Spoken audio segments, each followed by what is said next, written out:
boys and girls, Live on and Studio. sports fans of all ages. Broadcasting live from the heart of the Duke City, it's time for a great afternoon of sports entertainment talk.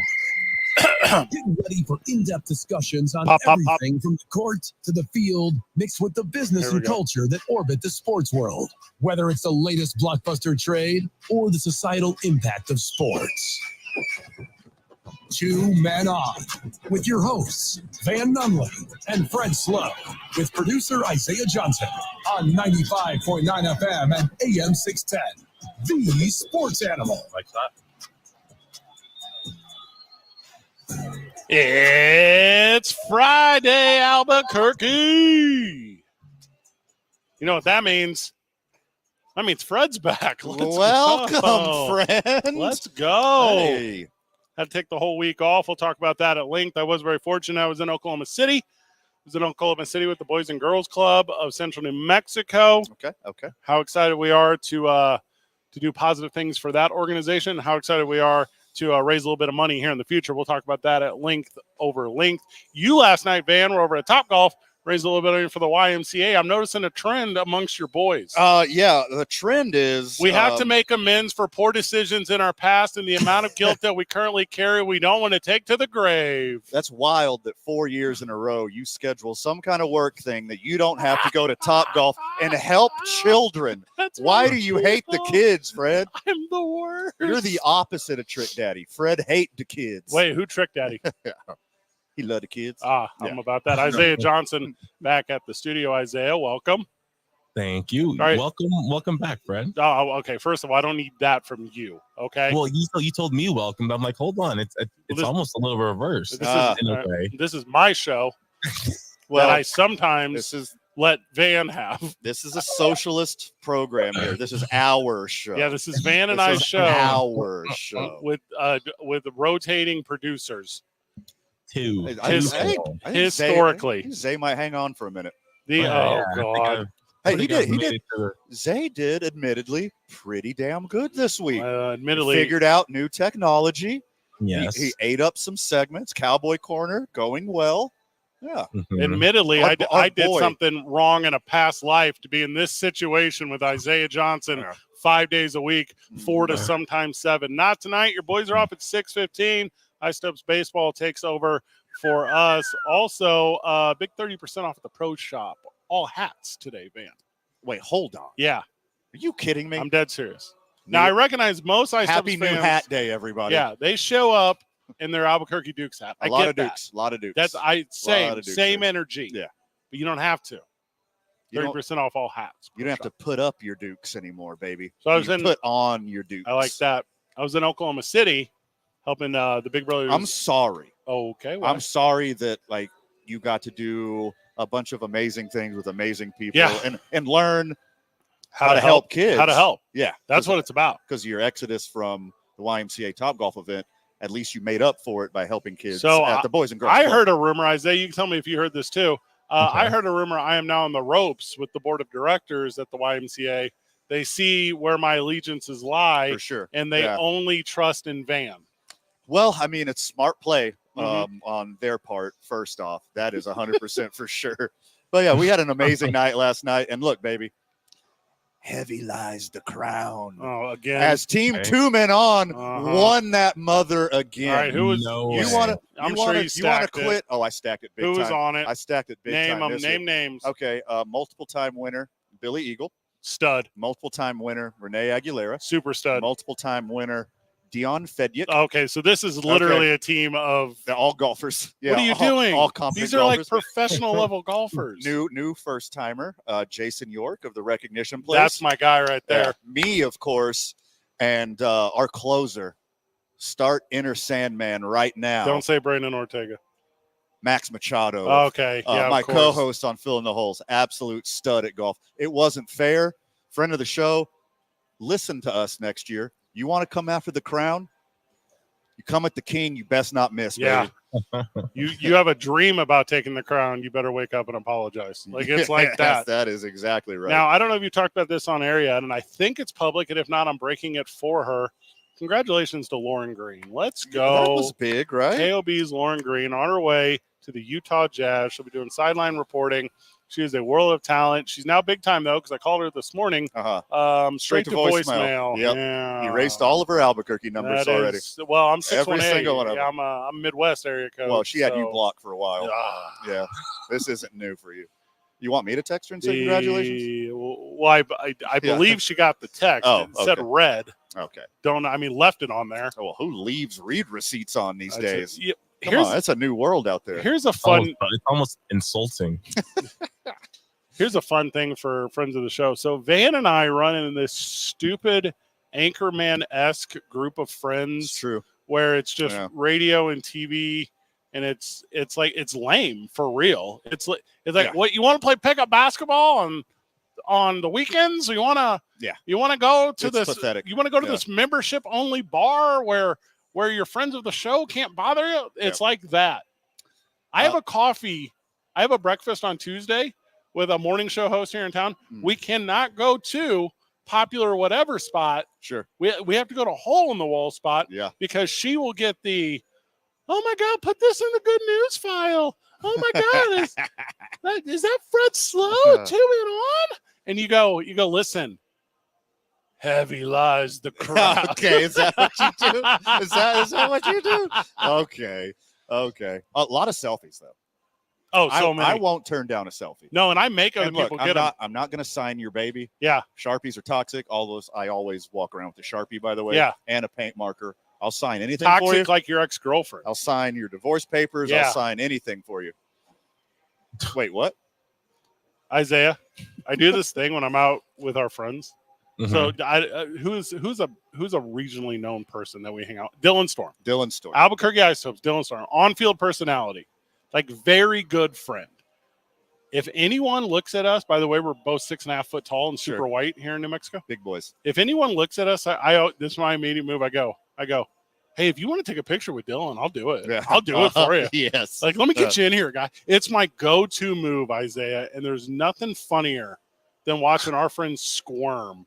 Yeah. Whenever this regional fame that they've pursued for their entire entertainment lives, they have finally obtained, and then they act like it's a burden.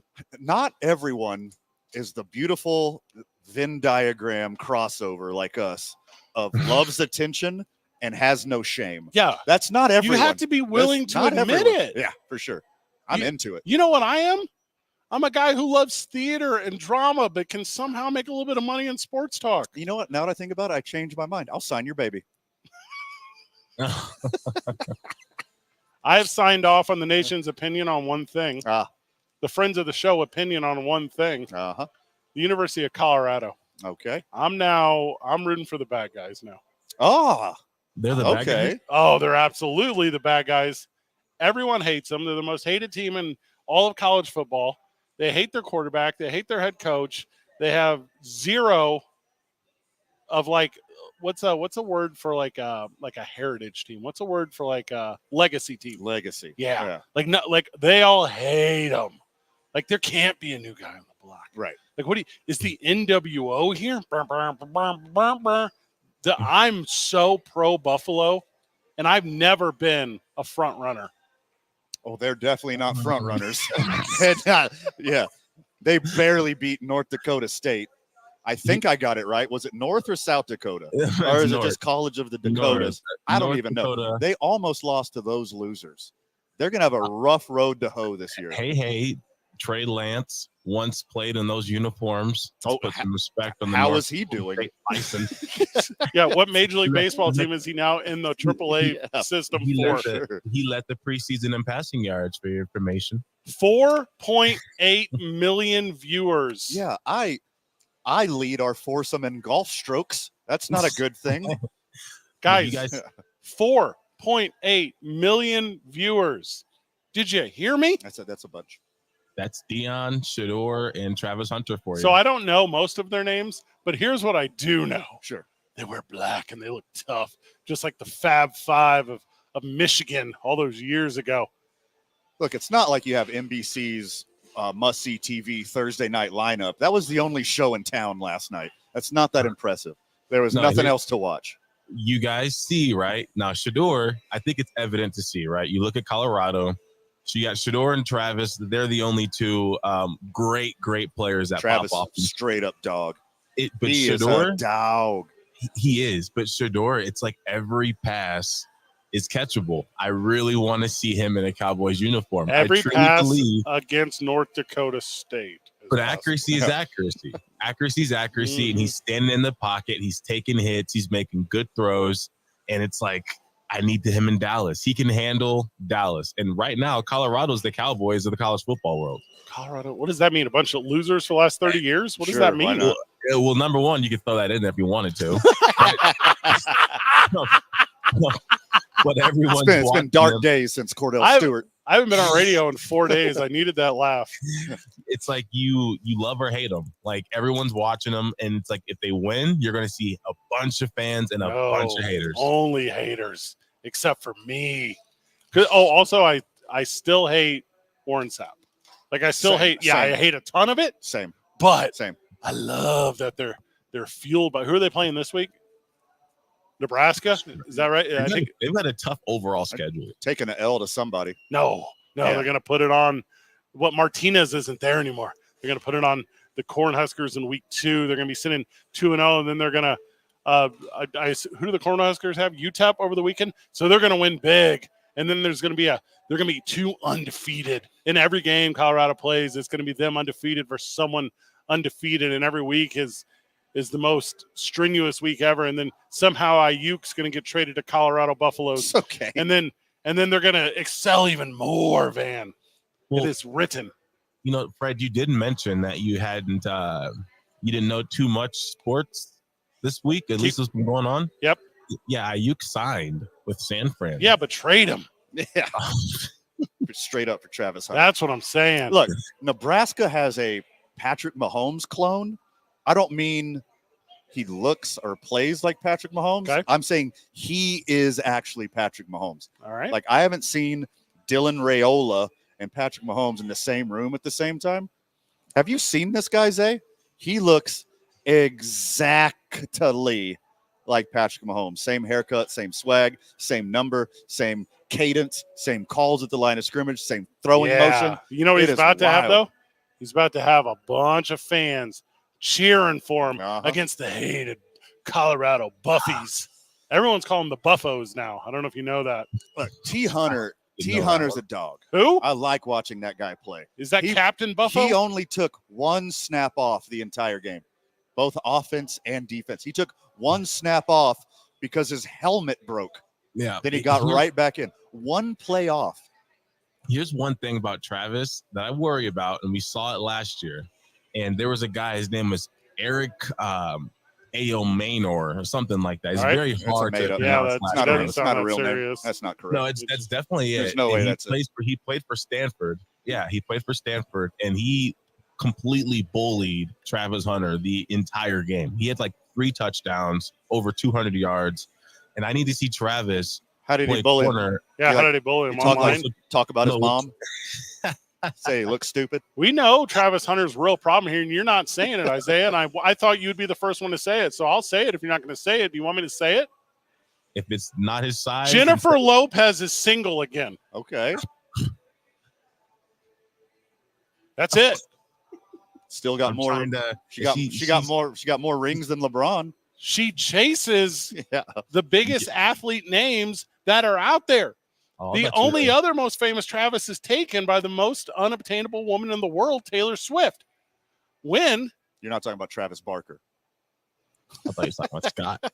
Who's Scott Barker? Travis Scott. Travis Scott. Yeah. I thought you were referring to Kylie. No. I'm talking about the recently divorced Jennifer Lopez. And if she shows up in Colorado, it's over for T.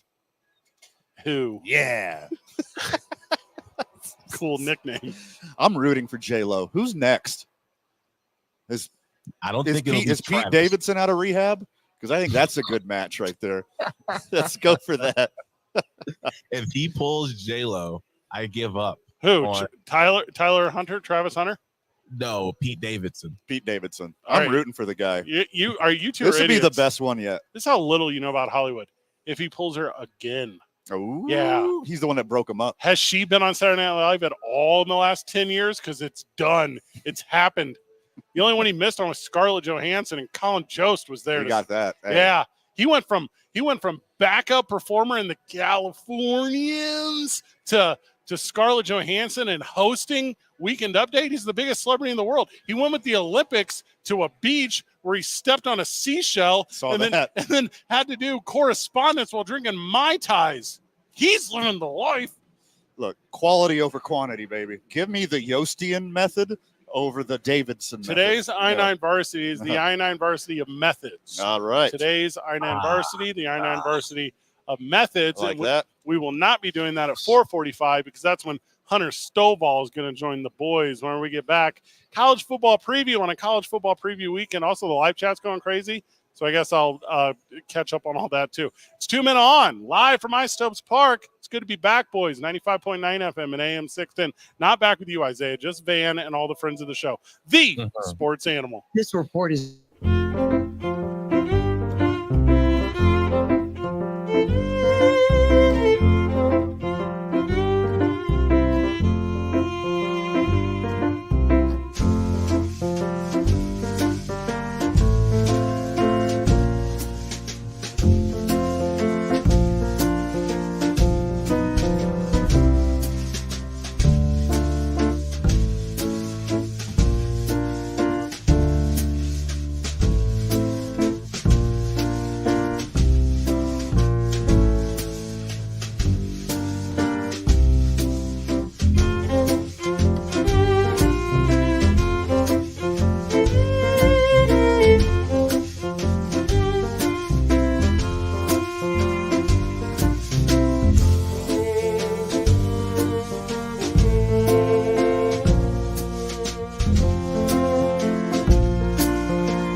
Welcome back to the program.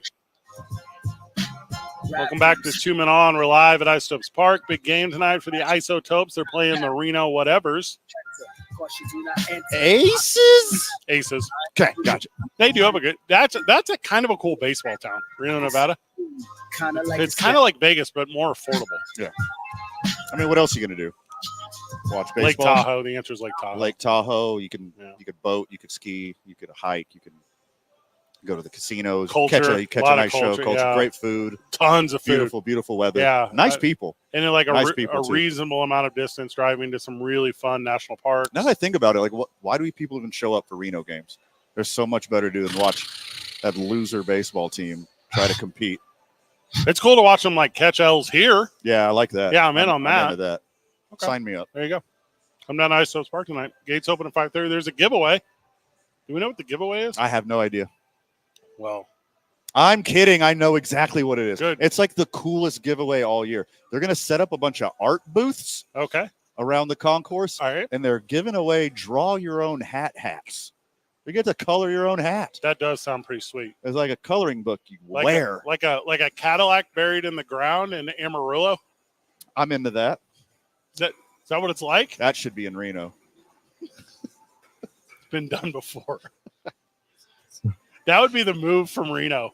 If they were to steal Amarillo's buried Cadillac thing. With one more car. Yeah. One more car. Just like Jamar Chase. Justin Jefferson plus a penny. Is that what he got? No, he will, though. That's what he wants. I heard he wants 40. Of course he wants 40. That's 6 how you million more than negotiate. he just got. Yeah. Well, I mean, you look at it, like Steph Curry just got 66, so you translate that over, that's 40. Sure. That ain't NBA money, though. So you were talking about Travis Hunter only missing one play? Yeah. It was actually 2. Oh, bummer. 2 plays on offense and defense. Paint me a liar, then, I guess. Isaiah, you won't get this reference. You'll act like you get it, like you had an uncle tell you about it. This is like when Charles Woodson was in college. This is the exact comp. It's the exact. But that was the best ever. I'm going to say something right now. Don't say he's better. You're going to call me crazy. Don't say he's better. I'll get so mad. Don't say he's better than Hall of Famer Charles Woodson. Do not say he's better than Heisman winner Charles Woodson. Do not say he's better than Super Bowl champion Charles Woodson. If you say he's better than inventor of the tuck rule, Charles Woodson. If you say he's better than often confused with Rod Woodson, Charles Woodson. Both good. We're going to have a problem. Go ahead. Good's an understatement. He's better. No. At offense. He's a better receiver. He's a better receiver. Just on that. He's way better. He's way better on offense. Defense, not so much. Still very good. But like Charles Woodson is the comp for this guy. It's wild how insanely good at football he is. He's so good. By the way, the guy from Stanford, I was almost right. His name is Elick Ayomanor. So I had the hard part of the name wrong. I just said Eric instead of Elick. Still a made-up name. 100%. He had 3 touchdowns on Travis. I think Travis stick to offense in the NFL. Why not both? Free up a roster spot like Shohei Ohtani. Just doing them all. Now, do you guys think as it gets colder in Colorado, because we all know it gets cold, It does. will Deion Sanders wear less obnoxious giant chains that will freeze on his neck and torture him? Excellent question. Or will he double down or perhaps a non-heat radiant metal that I don't know exists yet? I got the solution for you. All right. The swag ain't going nowhere, baby. All you got to do, wrap those bad boys around a hoodie. You just put them behind That's the how hoodie. he did it last night. Yeah. Looking That's real what it'll sexy. Keep your neck safe and warm. His beard sucked. We need just for men? Is that what you're saying? His beard looked like he was an extra in the Book of Eli. I don't think he was Eli. Yeah. He didn't say stuck His in actual past Eli. tense. I think he's rocking the beard this year. I think that's his look. Does he think that's motivational? I don't know what message he's trying to send. Maybe he's trying to lean into the coach role, or maybe he's trying to lean into the grandpa role. I don't know. Or this is the beginning of one of those kung fu master kind of beards, and he just grows it out super long from the chin to like look old and wise. And he calls a play, and he does a nice slow tug on it and flips it to the side. And you know how they're the Colorado Buffaloes, and sometimes they have to play the Buffalo Bills, And after he calls the play and flicks his beard, he says, "Kill Bill." Ooh. That's what he does. Just like in that movie, Kill Bill 2. It's a great one. So, production note. Hunter Stovall's on his way right now. We'll go to commercial break. We'll come back with We're going to talk the world of baseball probably. Yeah. It's like at the end of the year, brother. This whole thing's winding down. Also, like we're here at Isotopes Park. I think it's Bring Your Kid to Work Day. That is pretty cool. I've seen a lot. I learned something super cool about the Isotopes today. Yeah. I brought Max Machado and our new friend Jerome Espinoza out onto the field. The pro over at 10-1? Yeah. Oh, good get. Sorry, Jerome. Brought him out on the field. Yeah. There's a clubhouse cat. I'm aware of this. There is a cat Yeah. on a leash that's being walked around Isotopes Field. Yeah. This is wild. Do you want to see a super cute cat? Come down to Isotopes Park tonight. It's 2 Men On 95.9 FM and AM 610. The Sports Animal.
It's animal. Like that.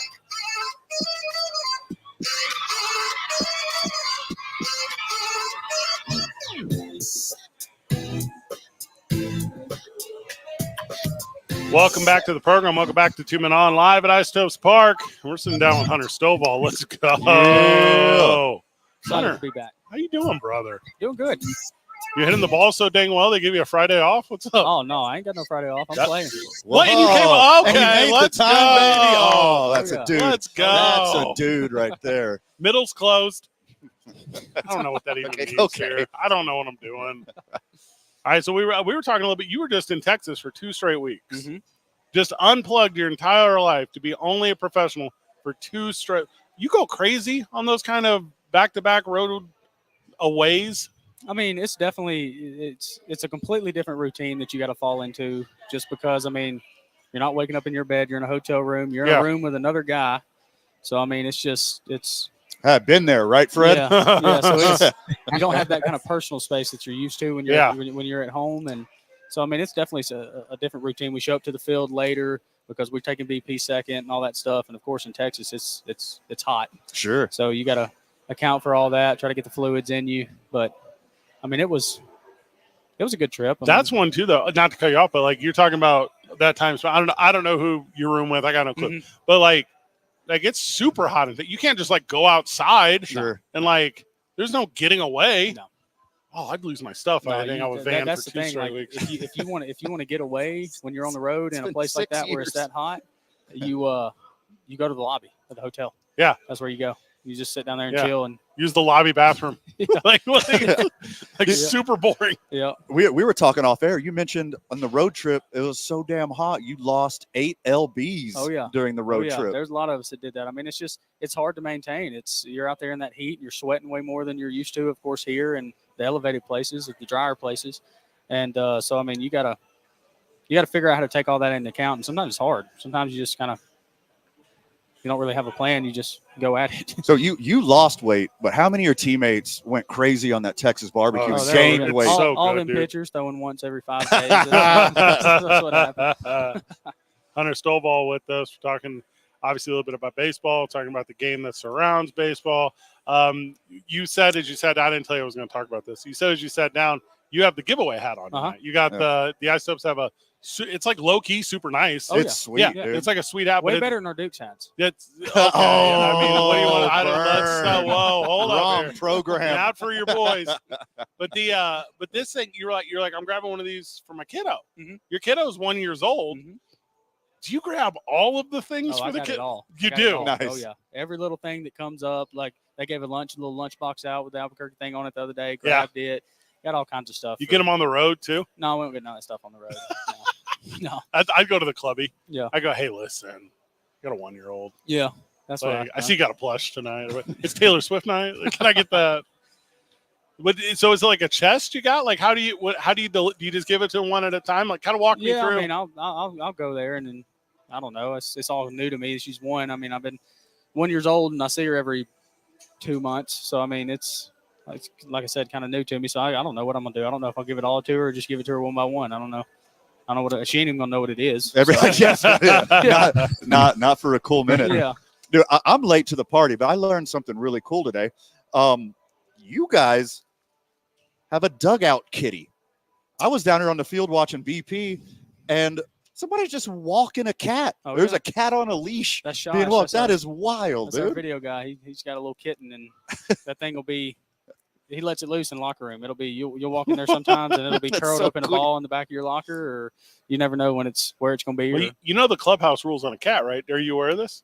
what is If it? it's sitting on your lap or if you're petting it, you don't have to get up. Yep. That's Ah. the Yeah, bro. rule. That's the rule. The rule is and it's whatever the thing you want. Hey, give me some seeds. Yeah. Hey, give me a drink. Hey, give me because the cat is on your lap. Sure. That is the clubhouse rule. Yeah. Gotta have priorities in life. Yeah, I'll tell I you mean, this though. I've never seen this. This is the first cat I've ever seen on a leash. It's nuts. It blew my crazy. mind. Crazy. You're from Alabama. I'm from Alabama. They don't even ship leashes for cats down there. No. You go to the PetSmarts down there, they're like, you want what? Yeah. Yank? Yeah. That's short for Yankee. I baby. got you. I'm with you. That's how they do it in Alabama. Do the cats in Alabama? They dip too. Like I think so. Yeah, they just learn like super young. Oh yeah, they go find it in the dumpster. How close do you pay attention to your numbers? My numbers, I mean, everybody's looking at their numbers. Yeah. It's just something that everybody's trying to get there, so that's an important part of it. I mean, the main thing I look at is OPS and average. That's the main thing I'm looking at, and both are looking pretty good right now. Yeah. I'm the type of guy where I need to be on base and I need to hit for average because I mean I've got a little thump, but I'm not necessarily a power guy. But so I got to get on base. I listen. I'm a radio guy. I don't watch the video stream. It's just not my medium for baseball. So I'm listening to Sushan, and anytime there's a late whatever, anytime there's a Stovall, or you're going to see so and so and Stovall on the top of the bottom of wherever, and he goes, I go, okay, oh, we're in a spot to rally here. Like I feel like you've been in the mix on many of them.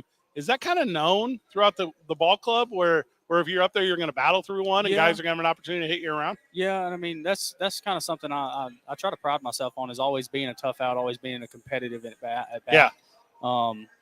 And that's just I can't stand striking out. I absolutely hate it. It's one of those that like that's how Van is on the dating app. Yeah, you want to see me. Your average is way better than mine. You want to see me get red? That's when I strike out, especially with runners on base. Yeah, go to in scoring position. Oh Lord. Who are you talking to? Yourself? You talking to a teammate? You talking to a hitting coach? You talking to the opposing team? Whoever's listening. Catcher, umpire. All of them. Call your parents. Nah, try to keep Dad out of it. I get Dad involved and it goes south. Has he been a hitting coach forever for you? Oh yeah. Yeah. I mean, it's every a night. good one. Yeah. I mean, he's and that's the thing about it. That's something I've always thought of, is like I love Jordan Pacheco to death. I love all of our hitting guys, and Jordan Pacheco brings a ton to the table. He's freaking awesome. Yeah. Sure. But at the end of the day, I'm like, I've had this swing my entire life. So yes, he can give me tips, he can give me this, he can give me that, but there's always stuff that I can revert back to that I know my swing and I know what I need to change. I think I've talked about this on the show before. I don't know if you, Hunter, interviewed Matt Adams one time. Played for the Cardinals, played for the Nationals, played for the Braves. He was a real talent. Mm-hmm. And he said this phrase to me, and it stuck with me forever. He says, I got to go with the thing that got me here. Yeah. And we were talking about the shift at that time. Mm-hmm. Yeah. Do you have that same mindset? I've got that same mindset. Yeah. I mean, there hadn't been much changed in my swing and the player that I've been at the plate in my professional career. So I mean, that's one thing. And in college, I mean, I'm 5'6", 5'7", and I hit in the 4-hole my junior year at Mississippi State. So I mean, that's just because I know how to play the game. I get up there, and there's a lot of me in this game, and I try to not be like that. I'm all about the W. I don't care how we do it, how it gets done, if it's ugly, if it's pretty. I want the win. Well, and sorry to cut you off, man. You're going crazy. You're in the zone. Talking about Mississippi State a little bit. You're talking about going for the win. Do you go back and talk to those guys that are still going? And when you were there, some of the biggest names there play baseball, mm-hmm. right?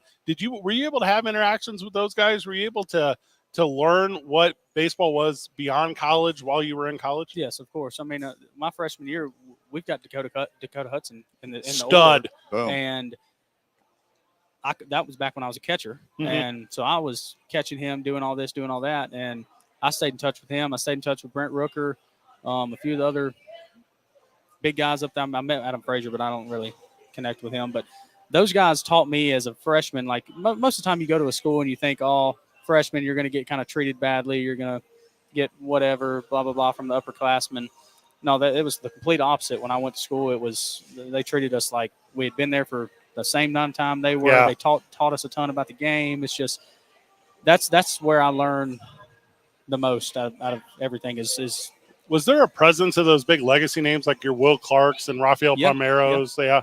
That is, to me, that's like a level of collegiate baseball royalty mm-hmm. Sure. at Mississippi State. Just incredible to me. You mentioned something I believe is a dying art in baseball, especially at the major league level. You talk about striking out with people on base. Yes. Like even if you don't get a knock and bring the boys home, you still want to put it and play in the right spot, advance the runners. It seems like that doesn't exist in the bigs anymore. No, and I mean, I don't know what it is. It's the long ball. Everybody's obsessed with the long ball. Sure. And I think the pure hitter aspect of the game which don't get me wrong, there's plenty of pure hitters in the big leagues, but I think it's dwindled over the years. Right. And I think there's a lot of guys just getting up there trying to hit the ball 450 feet, and it's really hard to do at this level, at the big league level, at any level. I mean, it's just you got to get up there and you got to have a plan. And I think a lot of guys, they just go up there with a plan, trying to hit the ball over the fence, and that's not how. That's, in my opinion, that's not how you play the game. That's not how you win. I think that with people being more and more athletic, bigger, stronger, that's one thing. But it seems like almost everyone can steal a base now. Yeah. So I think that some teams will eventually adopt that old school mentality of baseball. Like last team to do it was the 15 Royals, like that kind of mentality. I think it will come back, but just in very smaller numbers. And I think the Diamondbacks, they won it last year, right? Runner up. Yeah. Well, they did it last year. That was their team was a bunch of little scrappy dudes. They had some juice. They put the ball in play, low strikeout rates, stole bags, knew how to run the bases. Sure. Play good defense. I mean, that's solid baseball to me. And don't get me wrong, the guys that can hit 40 and strike out a bunch, I mean, I can't do that. Right. So there's an art to that, but I don't know. I just think you need to mix in. I think people need to mix in the contact guys and all that stuff a lot more. I agree completely. Hunter Stovall with us. We're talking a little bit about the game of baseball, talking about the world that is our life. My favorite thing that I see in baseball is when a dude makes like a big play to end an inning defensively, right? You got a highlight reel on. I mean, you get some sliding plays up the middle, getting a guy out trying to advance doing these whatevers. And then how fortunate you are, my man, to bat in the bottom or the top of that next upcoming inning. How different does that at bat feel after you, I don't even know what to say, holster the energy of a big play like that? Yeah, I mean, it's definitely you feel a little different after you make a play like that. It's exciting, and I try my best to. I'm not a very I'd say I get excited, but on plays like that, I expect myself to make that love play. that. So it's everybody else is hyped up, and I'm like, yeah, I should have. And then the ones that I slide or dive on and I don't get to, I'm pissed off because I expect myself to make that play. And but I mean, going into an at bat after a play like that, it's you kind of have to you got to breathe. Yeah. Because your adrenaline's up, everything's up, and I've noticed if I don't do that, I get swing happy. I'm like, okay, I just made a sick play. Let's hit a sure. Let's hit a homer. Let's do something. It's funny. It's funny he says that because I was going to make a comment because Hunter, I produce a lot of the games here, so I don't ever get to watch, but I listen.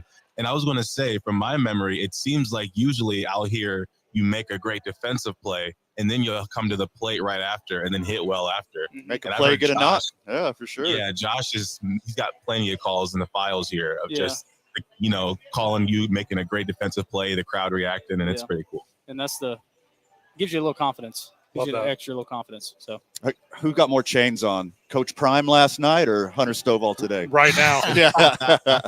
You're blinged out, baby. Oh, yeah. How many of those make it onto the field with you? All of them. Hell yeah. Let's go. You in college football, you watch Mississippi State, or you watch Alabama, or where do you tune? I'm an Auburn fan. Grew up an Auburn fan. That's like of the answers you could have given. That's like the weirdest one. Yep. I live in Auburn right now. Just War Eagle, all the time. I mean, that's where it led me. That's where I wanted to go in college, but didn't end up working out. Well, Mississippi State offered more money. Yeah, they did. Figure it out, boys. Yep. And but yeah, that's. I watch it. It pisses me off because it's hard to be an Auburn fan. But, yeah, sure. But hopefully they're good this year. But who knows? That's the toughest strip of land in the country to be good at football. Yeah. Because they're all so good, so none of them are good. Yeah. Well, Alabama, it's not fair. It's stupid. It's fix the whole thing. Yeah. Pat McAfee today gives $1 million to Western Virginia, and he goes, so let me get this straight.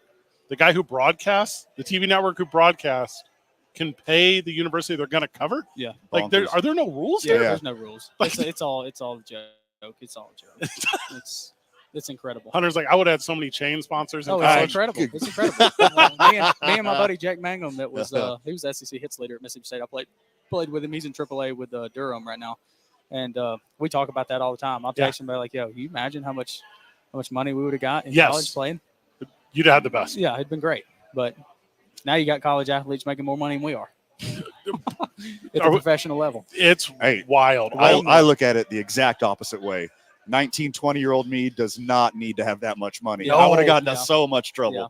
Not making it to Bank it. mid-20. We're not making it to the quarter hour. Hunter, thank you so much, brother. Every time you sit down with us, I laugh, and I like that. Whenever we get back from the break, we continue from Ice Stoves Park. It's 95.9 FM and AM 610. Woo! Sports Channel.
Penn State, when favored by at least a tutty, has won 24 consecutive games under James Franklin. In that span, Penn State University is a remarkable 19-4-1 versus the spread van. The Nittany Lions are an 8.5-point favorite Saturday at West Virginia. West Virginia. That's where Mountain boy Mamas McAfee. live. That's where Mountain Mamas live. Mounting Mamas. Mountain What? Mamas Oh, Mountain Mamas. Oh, okay. I could have took a hard turn. in West Virginia. Mm-hmm. Mountain Mama. Cody Rhodes. Thank you. So what I'm trying to get to is there's no reason to play the game. Oh, just dial it in? Yeah, why not? But it's the Pat McAfee effect. The underdogs always win when McAfee's in town. Is that real? Yes. That's a real stat? It happened last week. So it's happened once. That's undefeated. Yeah. 1,000. That's perfect. I can't wait to watch him slowly decay into new Lee Corso. With cuss words. Yes. Yeah. He just stepped away from WWE for the college football season. And on WWE, they were on Monday Night Raw, they were like, so we're letting Pat McAfee's going to be gone for a couple months. And the whole crowd goes, okay. Yeah. Yeah, we're cool. This was forced upon us anyways. Yeah. Yeah. It was This nice. wasn't our idea. It was nice during COVID. There's a reason only like Michael Cole has done it for over 20 years. Like, you don't need the same guys there. Just cycle them in. I should just send off a resume. I mean, By you would fit right in, baby. Oh, yeah. I would sit right now, right in the chair, day one. Wouldn't need to be told a thing. You are a WWE historian. Fred, we're going to You're like commercial a in 5, 4, walking encyclopedia. 3, 2. We'll be back on the USA Network after this. Like it would be that easy. It's super easy. You know all those greased up dudes too. Every single one of them. All of them. Yeah. Not the women though. I know like 4 of them. What? That's the best part. Duke City Championship Wrestling is at the Rio Rancho Event Center tomorrow night. Tickets on sale at dccwtickets.com. If you buy a ticket to that, you're buying it. That's my thing. The money goes in my pockets, and it goes into Daddy's pockets. So this show is Daddy and the Boys at that point. And thank you. Here's a fun announcement for those planning to attend. Limited seats available because this is our largest gate to date. This will be our largest in-person audience to date, and how wildly excited we are to do it in front of new and returning fans at the Rio Rancho Event Center. It's going to be a banger of an evening. It is going to be an absolute banger. You said it best. Ending the night on a steel cage. With Hobo Hank A and steel Thunder. cage? New Mexico's hero, dare I say the world's hero, The world. Hobo Hank, Yeah. locked into a cage against his bitter rival. The OG. Sign me up. Going up against Thunder. It's going to be wild. Valley Fence built us That's so a crazy. cage. That's so crazy. I was like, I need a cage. Who am I going to call? I called Valley Fence. I said, hey, so you know that thing you do really well professionally and you have as a legacy business in this town for hundreds of years or whatever it is? Yeah. I really don't know. Can you just like mess around and put one around my cage? And they said, in a heartbeat, brother. Yes. We are very excited. Yes, we can. So we're gonna put him inside a steel cage. Also, former WWE talent, including Sin Bodhi, former WWE talent, including Baba Thunder, performed as Commander Aziz, making his first independent debut since leaving WWE in January. He's 7 foot tall. That's wild. He's gonna make you look short. When's the last time that happened? We pick Isaiah. We have to pick everyone up from the airport. Do you need a job on Saturday? Can you drive people from the airport? So we have to pick up people. And so the guy who normally picks them up has like a car. And I go, get an SUV. Yeah. He's 7 foot tall. You wanna borrow my truck? We could just put like a mattress in the back. Manny Lemons. Take a little nappy boy. Manny Lemons makes his Duke City Championship Wrestling debut. Excited for that. That's your Hobo Hank notwithstanding. Yeah. Manny Lemons is your first introduction to wrestling in Albuquerque. You started your local fandom with Manny Lemons. I caught his lemon. He squeezed lemon all over He his shirt. squeezed lemon into me. You bought the shirt off his back. We had a whole party with it.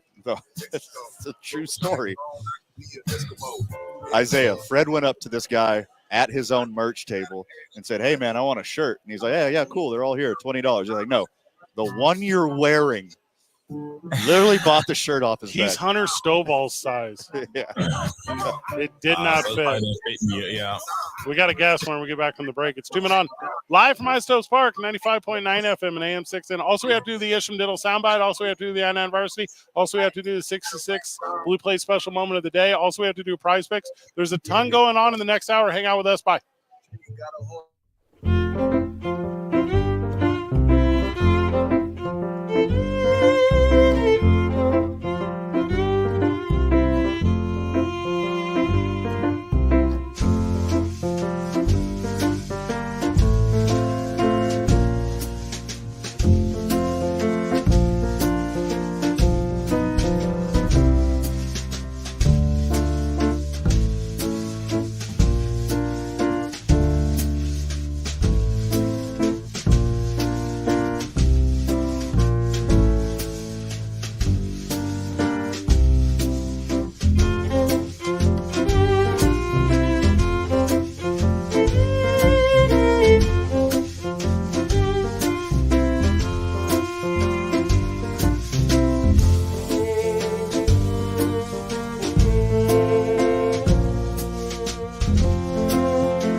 Oh, I can't hear you because I muted you.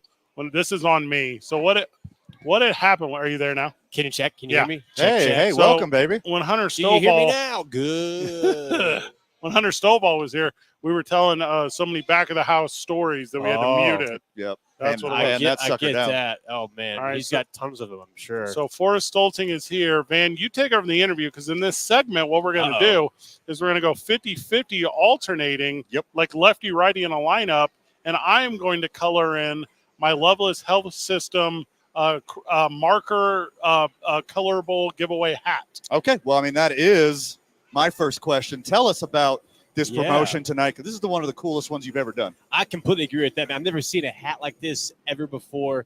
So it's essentially, it's a white hat with a red bill, and the front of the hat is normal as you normally see a hat, right? But the back 3/4 of it, it's got all kinds of different isotopes and baseball themed logos. You got an isotopes logo, a bat, orbit, a star, a glove, things of that nature.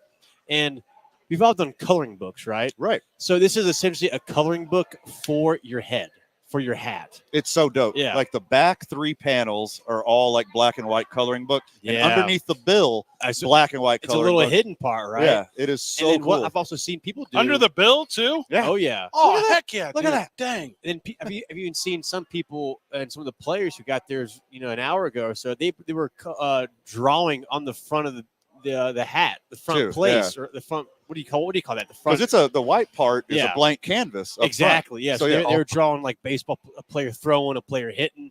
So there's all kinds of ways you can design this hat. This is And it's our art night tonight, so we have all kinds of creative themes throughout the concourse for fans to come down. if you come down here tonight and get this hat, and then next week you go to the state fair, Oh, this is man. an airbrusher's like dream. Yes. like what's more than a dream? Like a dream that is hydrated well. Yes, Destiny. that one. Very, very hydrated. Very hydrated. How about we call that part of the hat the frontal lobe for us? How's that sound? Okay. The frontal what? The The frontal frontal lobe. lobe. Sure. Of the hat. The Yeah. front Yeah. part. Yeah, we'll call I it like that. Yeah. I feel like there's a official name for it, but I just couldn't recall the top of my head. All right, so I The have front colored panels. one part of the Okay. hat. Now it is your Well turn. done. All right, Well so we have the primaries here. Oh, All right. and a shade. So we have blue, yellow, and red in the marker set, and a shade in black. What? Yeah, so you can kind of Okay. create different all the colors of the rainbow here. Van, I will hand off to you. It's There's- my turn. There's no Hunter Stovall green in here? Oh, Okay. well, you have the green and the blue, or the Okay. yellow and the blue. I'm doing a little Combo. Nixie boy, right. red and yellow make dreams isotopes come color. true. How many home games left for us? Man, we only have 9 home It's not enough. games remaining. It's not enough. 3 this weekend, and then 3 September 10th through the 15th. It's amazing how fast the season has gone by, man. I cannot believe it. So if you want to come catch your isotopes, It's like now. you got to come this weekend or starting September 10th through the 15th. We have our fan appreciation weekend, the last few games of the season, and our Mariachi's final fiesta on that last home game of the season as well, giving away pretty sweet Mariachi's jersey. Now, Van has gone with more red on the hat after I went red. So we're going monochromatic on this. Yeah, well, we're not I'm gonna not only going That's a red, my big word. friends. Oh. I'm going red and yellow, and I'm coloring in my best friend Orbit. if Nice. here's Because you know I'm Orbit's #1 fan. Everyone knows that. Oh, of course. now I'm assuming you're a guy who owns a Cricket. Can you go home and make a sweet like decal for me, a 2-man on one, and then we'll just spray paint it onto this hat? it's not a bad idea, honestly. That's what I I'm like that saying. little combo action. I mean, If the Isotopes ever gave us a mashup, that'll be the most attended game in Isotopes history. you think so? You're going to beat Manny. No one's beating man. So let me get. Are you talking about when he The just second- did our show and we gave him the rub? And, I got the hat back, man. All right, the hat is for the first 2,499 fans here tonight. That is because we correct. straight up stole one so we could Hey, talk about well, I it. didn't see it. Don't let Bobby see it over there, right? What else is the hotness this weekend for us? Oh man, tomorrow night we have our Native American Heritage Night. So Let's we'll be go. celebrating Native American heritage with a lot of local pueblos from in and around Albuquerque Hey. and New Mexico. Are you familiar with Rose Ball? Oh, I'm so excited to see that out. It's Yeah. wild. So I saw there's a documentary Called Rose Ball. a couple of years ago. It was from like northeastern Arizona, and I feel like that was kind of a good little intro into what this is going to be like. So I'm really excited to see it all unfold and to see the stories that they tell through Resball. I mean, because I know at least in Arizona, basketball in the res is taken very Well, serious. baseball as well. Yeah. I mean, Oh, of course. Yeah. So I think it's going to be a really fun film to watch. And, being an Albuquerque native now, I'm excited to see kind of all the big did spots. somebody give you they that hit title, around. or did you just take that? I just bestowed it upon myself. I mean, this is year Because year 3, right? This is year 3. So I feel Yeah. like the reason why I'm able to do that is because I put green chili on things, That don't need it. exactly. Now, hold on. Yeah. Like So- That green you chili didn't cookies. think of before. Yeah. I ask for it. I don't say, hey, put it on the side. I say, hey, can you put green chili on that?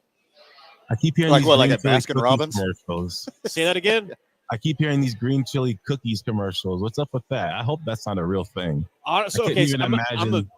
I'm a big cookie guy, but that's even taking it a step too far. Okay, I'm glad we agree Yeah. on that. Oh, See, yeah. I really like Yeah. red chili chocolate, like green chili Yeah. and candy. I don't Oh know my about all god, that. red chili dark chocolate with like a little sea salt glaze on the top. Oh baby, give it to Daddy. He wants it. Sadie's only for green chili. It's not even close. I mean, Man. Sadie's on 4th especially. That is just Yeah, I don't think they sell cookies. Huh? that's tough, man. I mean, it is roasting season. I don't know. One of my neighbors was roasting on Sunday. Oh, and it's, like yeah. that just it got into my house. Oh, it's there all fall. Yeah. Yeah. So good. Yeah. We haven't seen you since Home Run Derby X. Yeah. What Major League Baseball say? Oh, they loved it, man. I mean, it was the highest attended event in HRDX history. So The rub. we're The very, rub. we're It's very, the rub. 100%. Got to be the rub. Thank you. So yeah, we're really excited about that. I mean, all the fans left super happy. MLB was really impressed with the turnout from all the Albuquerque fans in here. Place was just rocking. Did you tell MLB I said, how about a little something for the effort? I must have missed that one No. somehow. Yeah, God, I knew I forgot something, Fred. yeah, we did all the interviews for the players coming off the field during Home Run Derby. Yeah, X, that went and- crazy on our That was social media. awesome, right? Yeah. Thought that was really well done. I'm super glad we did that. I know we're trying to find a way to use those before it gets too out of date, right? Sure. On our socials. Yeah, we So, already used them. yeah, fair enough. Yeah. As long as they're out there in the world, that's what's important. So I mean, MLB obviously contacted you and said, are these guys mobile? Yeah. They're taking the show on And the Home Run road. Derby X needs Yeah, them. we Yeah. would, Oh, I mean, I will sign a contract. I mean, all the players were super hyped talking to y'all during and after the interviews. So I'll say that. It's nice that they said nice stuff about us because you should have heard what they were saying about you. Yo. Oh, I'm sure, dude. Huh. Like, I would pull the Knicks swisher Like- though. I would go to Mexico City. I would go to Yes. I would go to England. I would go to all the cool I mean, destinations. he went to Fort Wayne That- a couple weeks ago. So that's the one I'm skipping though. Like, no offense to yeah, Fort Wayne. Hey, yeah. Like, cool. it was a kind of the tune-up, right? Yeah, like- Oh man, I'm busy. Now hold on. Indiana? yeah, Yes. I got it. that's right. That's, Hey, I know where Fort Wayne is, that's guys. pretty good, man. What gave it away? That was a legit guess. I had a 1 in 50 shot. You know what every place claims it's the fill in the blank drug capital of the world? Mhm. Oh, sure. Fort Wayne actually is. Of all of them, Really? Yeah, it's so Yeah. if you actually look, that's where the Sackler family's that's from. the Oh man. We're done with day game baseball. No, actually, we way. have 3 more to go. So we have one on Sunday. And before I forget, we have fireworks on Saturday night after Native American Heritage Oh, Night. just So like Minnesota. Let's go. yeah, oh, just that was like the that was Gophers? hilarious. Missed field goal, lose Yo. by 2. But we're looking to win on Saturday night. Sunday, we have a game at 1:35. Bark in the Park night. Yeah. I'll Bring be your here, pups on baby. down. We got Ugh, a that night's dog so rough. parade on the field. It's going to be a whole lot of fun around the warning track.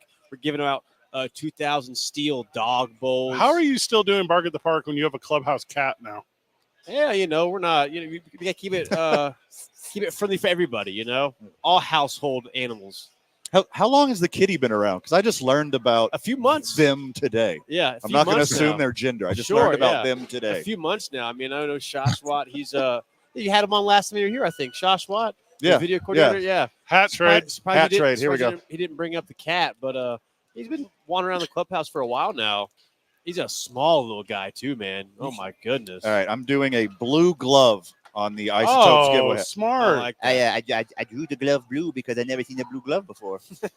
Now, Forrest, you keep an eye on the Major League team. Or are you too busy down here? I got an eye on it. Yeah. Talk to me a little bit. about the NL West. Help me understand. NL West is a tough division. It's the hardest one. Yeah, I mean, that and the AL East are by far the hardest. It's having a the down Braves year. suck. AL East, not NL East. My mistake. I take it back. Yeah. But yeah, I think this year, especially at this point, the NL West has an argument as the best division of baseball because it does. The Rays are down, the Blue Jays are down, and of course the Red Sox are kind of in the middle. But when you have the Dodgers, Padres, Giants, and D-backs all fighting for a playoff spot, especially the Dodgers and the D-backs and the Padres kind of right there. It's tough sledding, man. It's just tough to win. Did you see the Cubs had their first sellout of the year last night? Took them this long? Pearl Jam was at Wrigley last night. That makes, I mean, they always sell out when Pearl. Oh, I gotcha. Yeah, I mean, Eddie Vedder, he's a huge Cubby. He throws out the first pitch. He's like the Cubby, right? Stretch all now the rest of them are all dying. Yeah, him and Bill Murray, right? Like those are the big two dogs. Famous, Cub celebrity fans, I guess. If Dude, you will. Coloring this hat is sweet. Like, right? I mean, you this is like pleased, relaxed and soothing, and I could focus. Like the circus in my head has calmed down a little bit. I like that. Why didn't my therapist ever suggest that I color hats all the time? It's not for adults. Now hold on, it is right now. Friend of the show, look at this. Isn't this sweet? On the live stream, it's looking really good. Job. Yeah, that's a good job. I'm jealous. Grab. Did you steal this? Look at the orbit. Look at the orbit. This concept. Did you guys create? Did Loveless come to you and say, "Hey, what if?" Or were you like, "Listen, we saw this at a low AA level somewhere"? I'm honestly not sure the origin of this hat, where that came from. So I have to figure that out. I'm gonna go with my story. I can get back to y'all on that. Good artist borrow, great artist steal. Yeah. So there's no shame. No For shame sure. whatsoever. Oh, no. Oh, They all steal. Exactly. I remember you said that, man. Yeah. Yeah, that's deep. Have you heard Fred talk? Yeah. I only have 4 jokes. That's Just fair. most people haven't heard them the first time. That's nice. It's my whole bit. All right, give us one last preview of the weekend for us before we let you go and get back to having fun. Yeah, art night tonight. Color your own hat giveaway to the first 2,500 fans in the park. Saturday, Native American Heritage Night. Local Pueblos from across Albuquerque, New Mexico, coming to do some performances and dances on the field and on the concourse. Fireworks after the game Saturday night. And, of course, day baseball on Sunday. Bark in the park.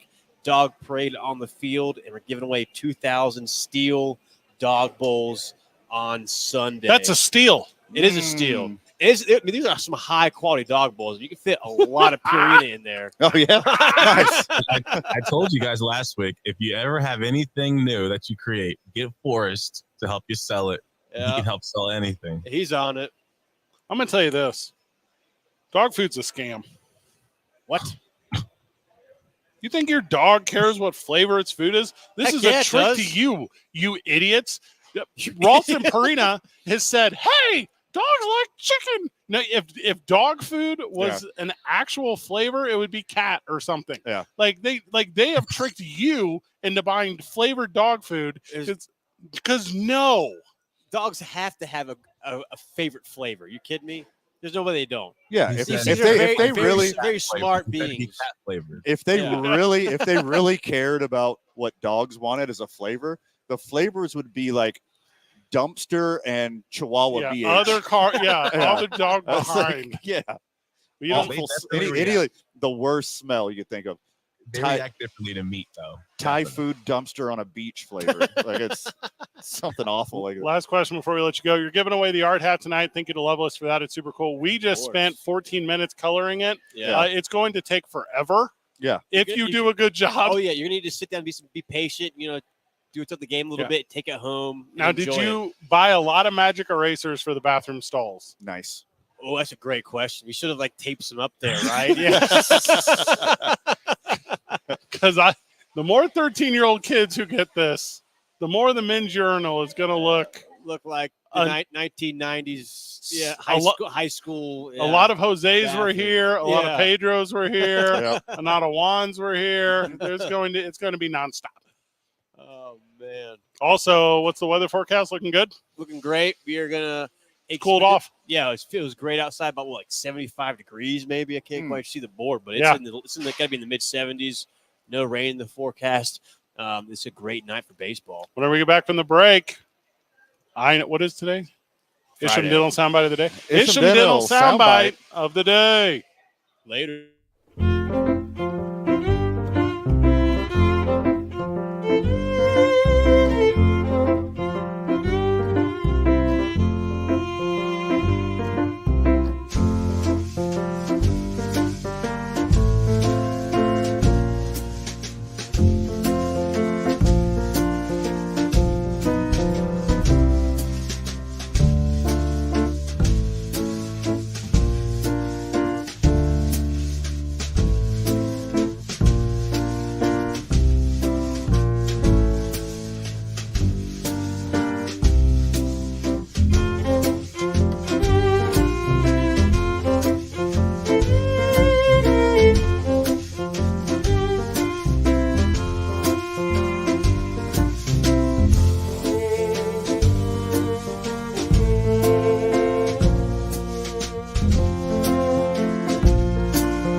Tarp is on the field. Well, I mean, that doesn't mean it's going to rain here, like just in case. There's a little bit of rain out on the west side. No big deal. It's going to blow over, right?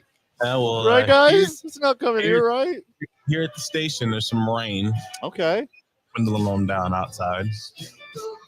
I'm about 10 minutes from the stadium. It's always funny how the weather here is never the same as it is at the stadium. And we're super close. It's just right there. All right, I got my prize picks here. Okay. Ooh. You know, with Prize Picks, promo code KNML, you go to Prize Picks, you download the Prize Picks app, you put in promo code KNML, you get matched up to $100 on your initial deposit. That's so sweet. It's super sweet. And if you play enough, you play on a Friday, what do you get? You get those protected flex plays. Let's go. Dang, Let's do brother, that. Dang, I'm about that brother. life. I won last night. First time, long time? Hey, attaboy. First time, very long time. I was Very, super very sweet. I was a sixer. Ooh, big win. Little six boy. Put Little, down 5. little 25 timeser. You get a little 25 timeser. Hit a 6-pack, maybe? I put out a little 6-pack for tonight, Dinner boys. on Zay. I am in Major League Baseball Live, which is my new hotness. I found a lot of success in it. Okay. JP Sears, less than 1.5 strikeouts against Texas in the first 2 innings. Love that one. John Gray, less than 2 strikeouts against Oakland in the first 2 innings. Okay. Pablo Lopez of Minnesota versus Toronto, less than 2 strikeouts in the first 2 innings. That one's going to be a push, but that's okay. It might be a push. Yeah, I think that's safe. This is the safest one of the day. Taylor McGill of the Mets versus the White Sox, less than 3.5 strikeouts in the first 3 innings. George Kirby, less than 3.5 strikeouts in the first 3 innings for Seattle against the Angels. Great pitcher, better vacuum. Blake Snell, nice, of your San Francisco Giants takes on the Miami Marlins. I got less than 4 strikeouts for him in the first 3 innings. See, he racks up those strikeouts, but Could get hit. They could put some runs up. Yeah. You He's a said John strikeout Gray artist too as well. Yeah, John Gray as well. Okay. So I smashed the less button on Sears, Gray, Lopez, McGill, Kirby, and Snell. Also, I've been out of the prize picks for a couple of days. I'll be real honest, audience. When your boy's not on the show, I'm not super plugged into the world of sports, but excited am I to get back into college football because I like playing the prize picks on college football. And there's a fun one out there. 0.5 pass yards for Jalen Milroe of Alabama. Mm-hmm. That's a gimme, baby. Yeah. So that's just like a freebie, it feels like. That's awfully kind of them to do that. Also, Josh Hoover of TCU, his 295 pass yards seems really doable for the over. Yeah. So I don't hate if you want to get into that world. And I'm not saying I hate picking games straight up, but straight up, yes. But with the spread, it's so early in the year. Like I don't trust anything. What is Alabama 11.5 or 13.5? Whatever they are against Clemson or Georgia. Sorry, Georgia versus Clemson. Right. I go, that's too many. That's too many. If you're gonna do anything all year, and I'm not talking prize picks, I'm talking with your buddies or at the casino, Cam Ward for the Heisman. Trust me on this. Watched every game at Washington State. Cam Ward is that dude. And I'm saying take the more on prize picks no matter what number they give you every single game. Cam Ward can play, will win, and they will put up big numbers to try to make him a Heisman winner because it has been too long in Miami. He's a dude, and they sling the ball around. So just volume, not even talent, like volume alone, that's a really good over. So I like all of these in the college football world. If you boys want to try to convince me of 3 more, I would listen.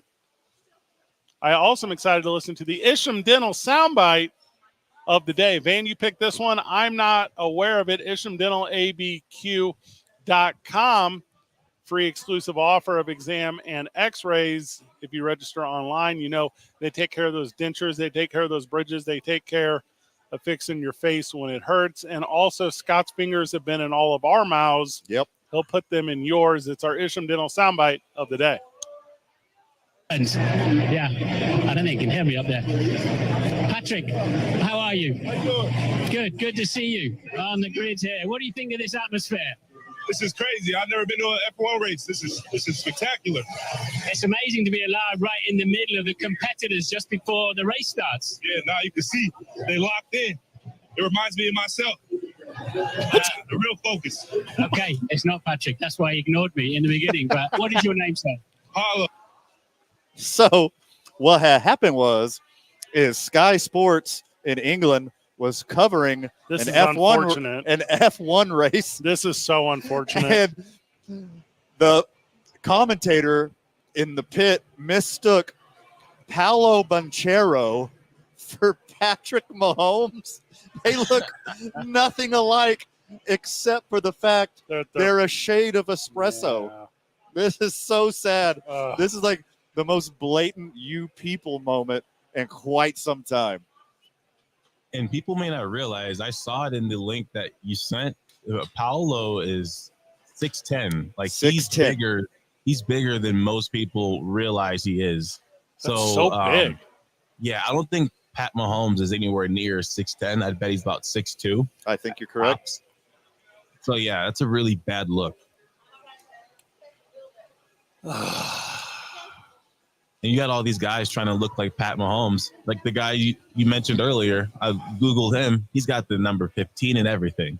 You see, at first I was going to say, okay, well, maybe he just naturally looks like the guy. Maybe it's not on purpose. No. But he's wearing number 15. He's even got like the same apparel. It's like, come on.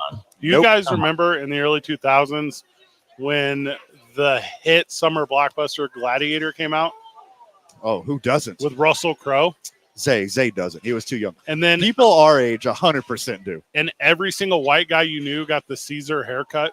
I don't remember that. That's true. Weird. It's 100% true. Do not think that happened. They had the little curls and the whole thing in the front. They had every white guy was like, "My name is Maximus Aurelius." I don't know one person who did that. Do you remember? Yeah. In 1999 when The Matrix came out, and all of a sudden you couldn't find those stupid cop Ray-Ban sunglasses anywhere because every white guy you knew bought them. I was in an aviator phase at the moment, but yes, yeah, that was very prevalent. Yes, incredibly. Like the real comp is everyone got the undershaved Peaky Blinders haircut a few years ago. Oh yeah, like everybody wanted to look like a turn of the century British gangster. The real and comp, you didn't look cool.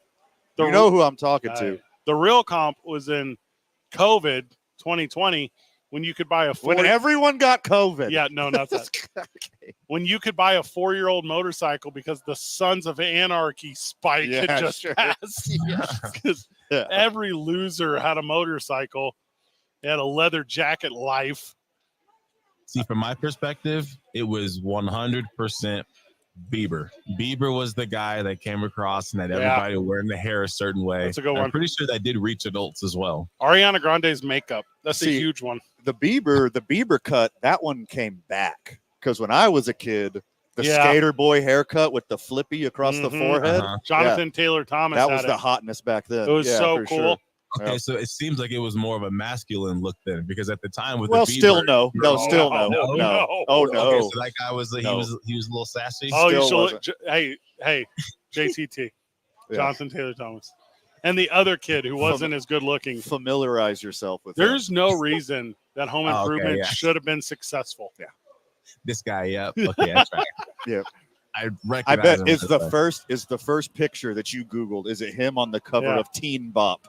Is it? The only reason he had a successful career is because of a tragedy that occurred to River Phoenix. Because River Phoenix was on trajectory to be that Joaquin Phoenix's brother, but that's where I actually get sad. So there's no real punchline there. But yeah, it's weird the opportunity that has existed in the world of cultural impact. What's one for you? What's one for your culture, Isaiah? What's the big one for you? I'd say you better say Debo. No, you could say 2012. We could go 2012 with Chief Keef came with the dreads, or we'll go Michael B. Jordan / Odell Beckham. Either of those guys. All right, I got those one for guys you. were culture shifters. More specifically, your generation brought back skin tight stretch skinny jeans. Oh, that was weird. I was like, whoa, those suck. We went exact oppo. My generation did Jinko. Like we wasted so much material Van on carried pants. a Super Nintendo around in his back pocket, an entire Super Nintendo. An oversized Walkman, but close.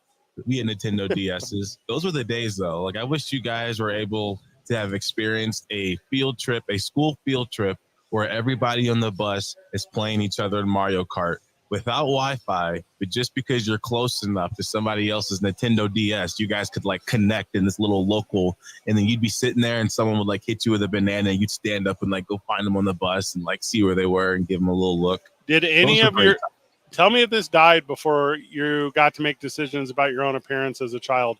Did you or any of your buddies have Kid from Kid and Play's haircut?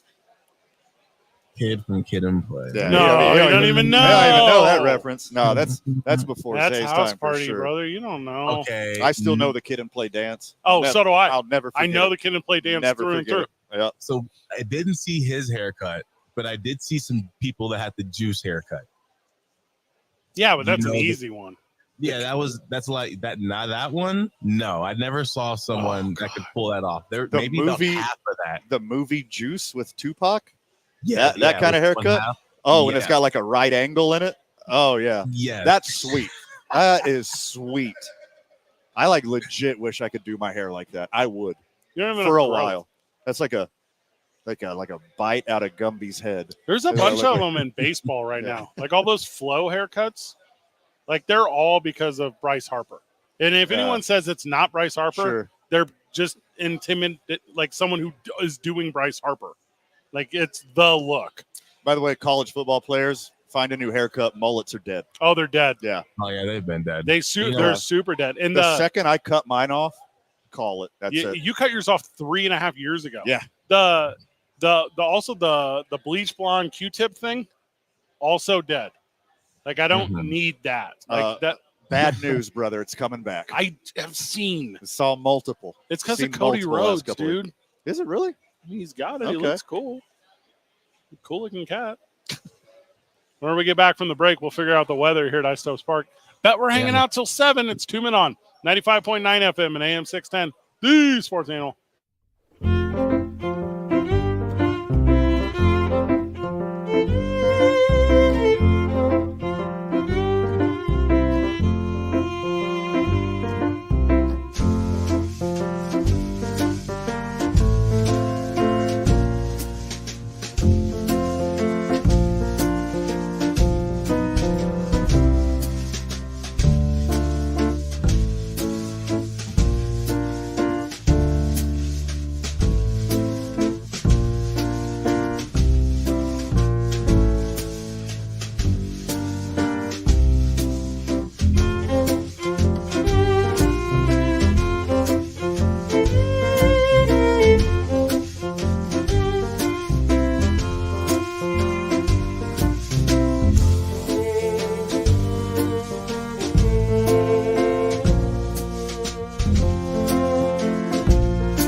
Welcome back to the program. Welcome back to 2 Men On. Ben, what's today's I-9 varsity? It's the I-9 varsity of methods. Oh, i9sports.com. Look up League Office 280. It's League Office 280 at i9sports.com, 505-312-4999. Currently taking registrations for flag football, soccer, baseball, cheerleading. It is that time. All practice, all play in one day. It's the I-9 varsity of methods, Van. That's a good one. Now, That's a good one. We came up with this because you were impressed by the Colin Jost method. Yes, very much so. Yeah. Yeah, quality over quantity. We're not doing Pete Davidson. We're doing the Yosty boy. I like that a lot. You want to go first or last? I'll kick it off. He came to bring the pain, my friends. All right.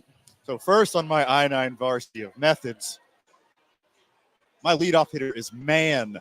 Method Man. Method Man. Wow, you legend. Legend. That's why I wanted to go first. One of the dopest rappers around, and also did a hell of a job playing Cheese Wagstaff in The Wire. Well, there you go. Prop Joe's nephew. Yeah. Prop Joe's Everybody knows that. nephew. Duh, everybody knows that. So stupid. Am I up? Yep. I'm going to go with the finger counting method. So when in the math class you get put on the spot and you don't want to sound stupid, always resort to the good old count your fingers method. Strong. That's my lead off. I've seen you do it. Yeah. Doing it right now, even. Justin Bieber is just posting covers on YouTube. Okay. Pretty good method. Pretty good method. That's not bad. Crank out the hits. Yeah, producer saw him. Ellen DeGeneres owed him a favor, probably for covering up a heinous crime. Before you know it, super famous. It's one way to go about it. Yeah, the Bieber method. That's a good one. That is a good one. Yeah, but Bieber leave. Batting second, my I-9 varsity of methods. I'm going with method actor. Much in the vein of Daniel Day-Lewis, an actor that really, really jumps into their role and really lives it, doesn't get out of character. Give me method actor. It's like Heath Ledger is the Joker. Yep. That's a good one. Okay. Isaiah? I am going to go with the turtle race method. Slow and steady. Yeah, slow and steady. Don't rush things. Patience. Stay calm. Slow is smooth, smooth is fast. Yes. Okay, I don't hate that at all. Now, my next one's a good one. The Bill Cosby method. No. What? No. He was working in a cafe warming up the audience and got discovered. What are you talking about? That method. Okay. What? Oh, good. What do you think I was talking about? Like the thing that CeeLo Green copied about Bill Cosby. The kind of thing that method. Okay, got it. That's an awful method. Mm-hmm. Don't do that method. Well, please don't. Got it. Batting third on my I-9 varsity of methods, I'm going to go with none at all. No method. There is not a method to my madness. I am random. I am weird. I am schizophrenic. So my method is no method at all. Okay, pretty good. Thank you. I'm going to go in honor of sports season coming on back. I'm going to go with the method of expecting the worst, right? So you just expect the worst. You convince yourself the worst is going to happen. But then the universe allows the reversal to happen. And you actually get shocked and you're surprised. But it's like a win-win, because if some bad things happen, you already expected it. Something good happens, a good old boost. Not my favorite, but I'm following you. Sure. With sports teams, okay? Yeah. The sports teams. My next one is one of my favorite methods. Okay. It's made famous by Alexander Fleming. Okay. Who went on vacation one day. All right. Left his bread on the counter there as lunch. Okay. Came back to penicillin. Oh, genius. Freak accident. Give me the freak accident method of creating the drug that I'm very allergic to, penicillin. Same. Okay. Gives me thrush. That's a good one. I didn't get thrust, but I definitely broke out knives everywhere. I was dying. Cleanup hitter on my I-9 varsity. Don't say Velcro. And this one's a stone cold killer right here. Really get stuff done. You need a good method. Gaslighting. I'm not wrong. You're wrong. And this is why. Let's plug all of this into your head. Make you think you're going crazy. That's one way to do it. That's a method. Gaslighting. I'm going to go with the cold shower method, of course. Oh, okay. There we go. All right. Yeah, I knew that was coming. Going to bring it on back. And I saw another post about it. It's the same concept in the gym. You wake up, do cardio at the beginning of the day so your day can't get any worse. Yeah, knock it out early. Yes. No. Coca-Cola was also invented by accident. Just want to be very clear here. Okay, Yeah. that's wild. It's delicious. What were they making? Engine cleaner? And a little bit got into his mouth? They're trying to create a painkiller, yes. Yeah. I mean, you're not wrong by any Also, means. come on, guys. Let's bring the old recipe back. What do you say? The one with cocaine. Yeah, the one with cocaine in it. Oh, I can't have penicillin or sugar. Sell that at Allsup's. We're going to break. We still have no word on the weather. Tarp is on the field. Fans are rolling in. Gates are open here at Isotopes Park. So as soon as we downtown anymore, as soon as we know, you will know. There's not been a drop of rain. Not a drop. But it is overcast. Overcast over the mountain. To the west, I see nothing but sunshine, baby. Hopefully it's blowing east. Otherwise, it's not ideal. Yeah, the wind is definitely blowing west. It's 2 Men On 95.9 FM and AM 610 live from D Ballpark, D Sports Animal. this week.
Welcome back to the program. Welcome back to 2 Men On.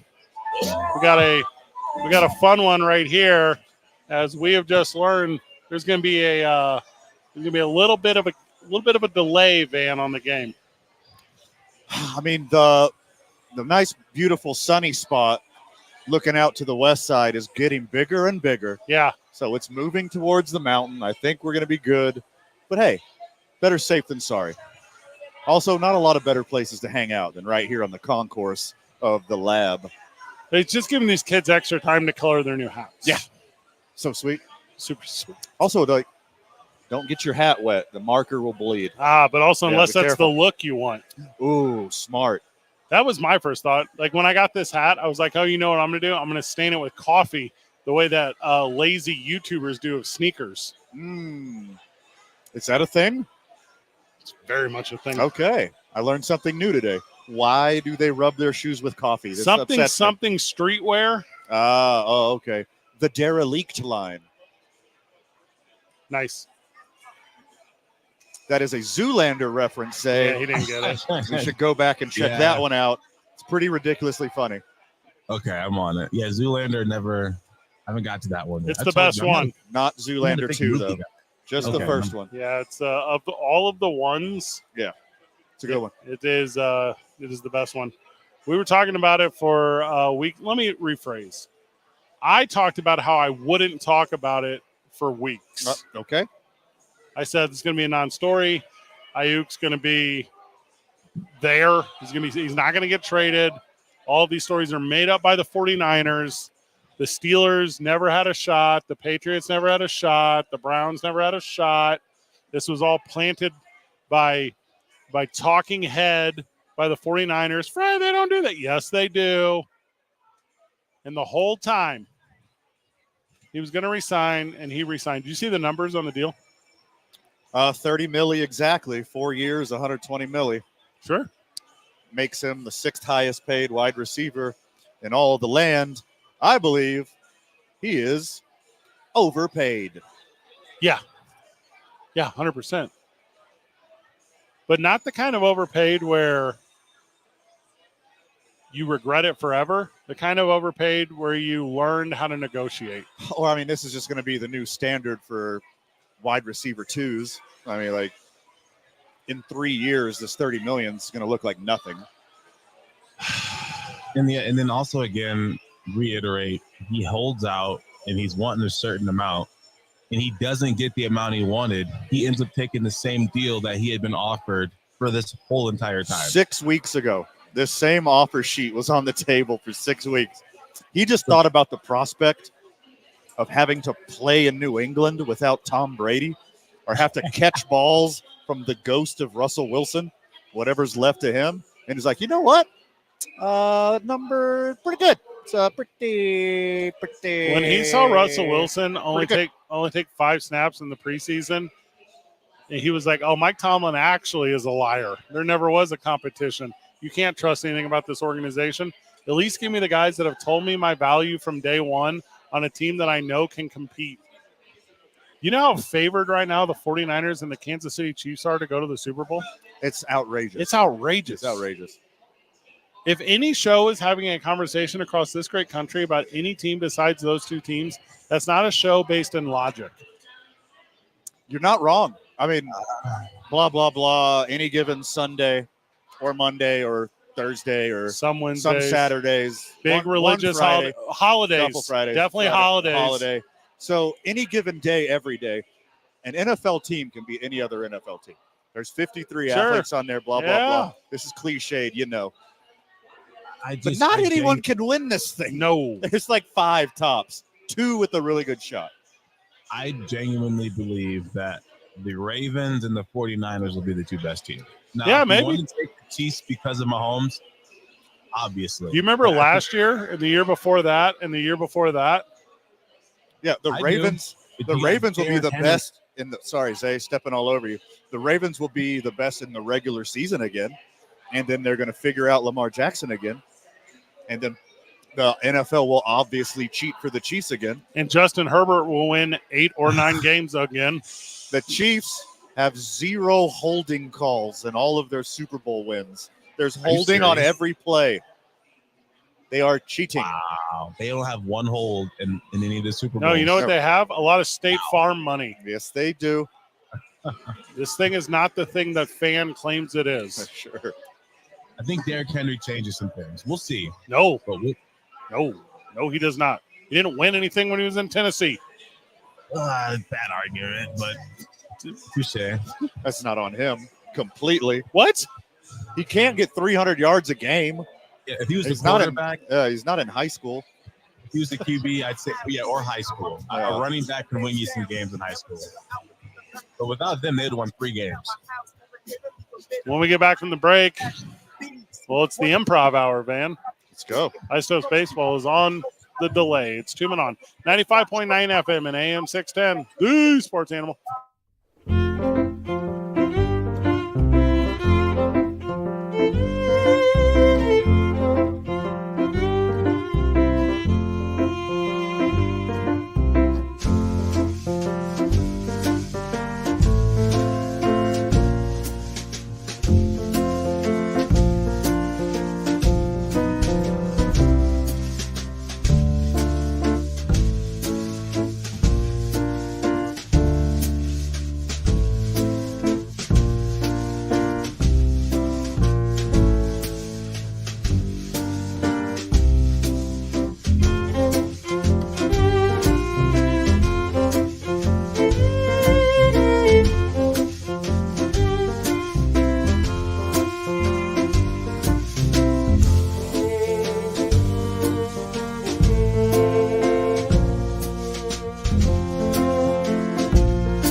And AM 610, the Sports Animal.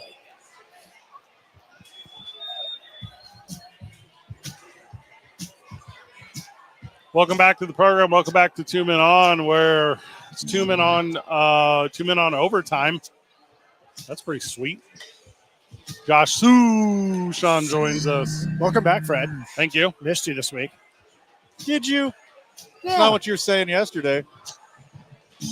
I will tell you this in terms of like missing, though, like no hyperbole. I would say at least 50% of the Fridays that you guys have come out here, we have had some sort of issue that's involved weather and tarps and not starting on time. The rub. Just said that. We're giving it the rub. Yes. Can you stop giving it the rub, please? Hey, farmers of northern New Mexico, you're welcome. Yeah. Yeah. For your van and nap. Nap. Yep, good. Let's go. I really tried. I got you. Super close. Josh Sushan is with us, and We are officially 1 month from the end of Major League Baseball this season. Are we really? Isn't that crazy to think about? So 1 month from today, as we're 1 month out, I got some highlights for you, boys. Ooh. Leader in average, Bobby Witt Jr. Who'd have Stud. thunk it? Me? Is he still batting? 344. Is that 100 points higher than the league average? Because it was as of like a week ago. Oh, that's crazy. I didn't know that. Yeah, it's just crazy because the league average is so like you go 340 and you're like, oh yeah, I remember when Wade Boggs and Tony Gwynn hit 340. Sure, yeah. But the league average was like 280 back then. Yeah. So for you to hit 340 now when the league average is 240 is mind-boggling. Isaiah, to help you out, he gets on base more than once every third time by a hit. That's pretty good. I just need to put more. I need to put the more on the prize picks more often, and then I bet it'll go on a little slump. Don't hate that. Also, leader in hits, Bobby Witt Jr. Uh-huh. Like, I'm noticing a trend here from the lowly Kansas City Royals. They got a dude they need to trade to the Yankees. It's a bummer for Bobby Witt Jr. He's having this lights out season when Aaron Judge and Shohei Ohtani exist. Poor dude. Aaron Judge, 51 dingers, leads all Major League Baseball. Shohei Ohtani, 42. And then a bunch of guys in the mix after that. Did you guys see this thing that's been making the rounds on social media that says Shohei Ohtani is having the 11th best season that Barry Bonds ever had? Oh, gotta admit, yes, I did. I did see that. Okay, now, I don't know how they are factoring that, if it's WAR, if it's Fangraphs WAR, if it's Baseball Reference WAR, if somebody just put it on there and then everybody was like, oh, Took it, yeah. yeah, That's gotta be true. Yeah, let me retweet that. What was the stat for injections in a season? Uh-huh.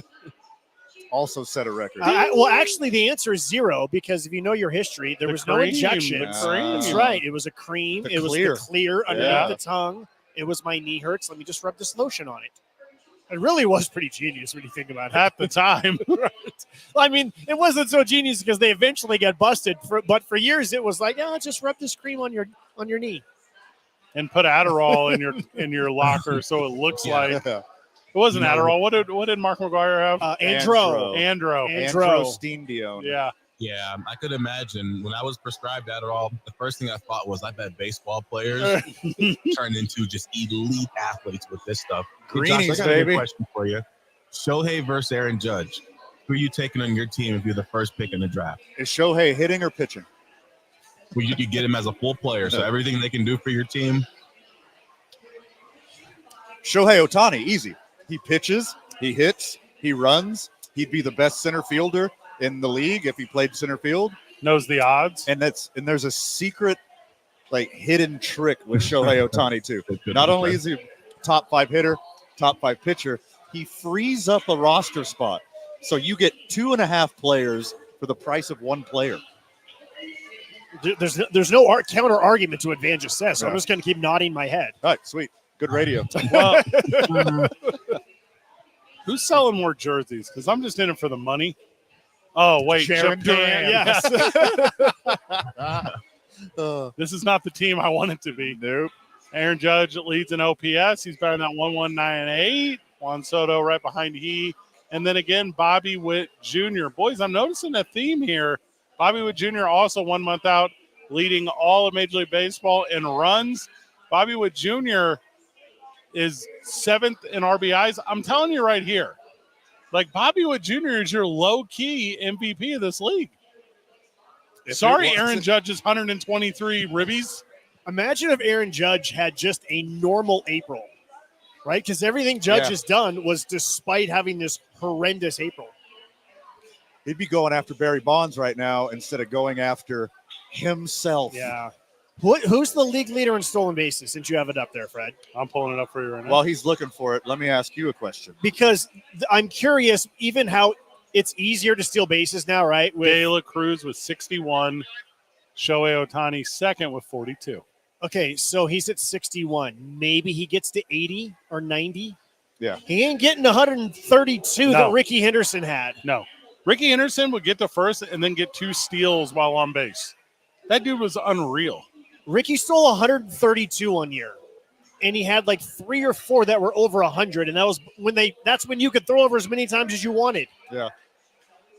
Him and Vince Same number, 162. Yeah, same number of games.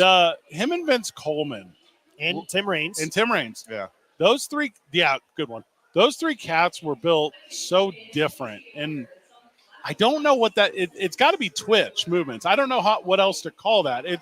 You ever see like Usain Bolt in like the starting blocks, and it just is that much different. Yeah, I would put those three dudes on that same level, and really, it's just Ricky. It's just Ricky. But I'm a big fireworks show fan. Yeah, it's a great reference. Vince Coleman once threw fireworks outside of a car at Dodger Stadium, in case you're wondering that reference. The thing about Coleman and Tim Raines is they both played on artificial turf, which makes me think, number one. So did Vince Coleman. Yeah. Yeah. Wait, what did I say? Tim Raines. Tim Raines. Who was the second one I said? Ricky Anderson. Okay, Ricky did not play on artificial turf. I might have got it wrong. Keep going. I'm sorry. Anyways, when you play on artificial turf, that just wears you down, your knees, the feet, all that kind of stuff. But it does make you go faster, right? In terms of you're not slipping on the turf. Now, you might tear a knee on the turf, right? But you're not slipping on the turf.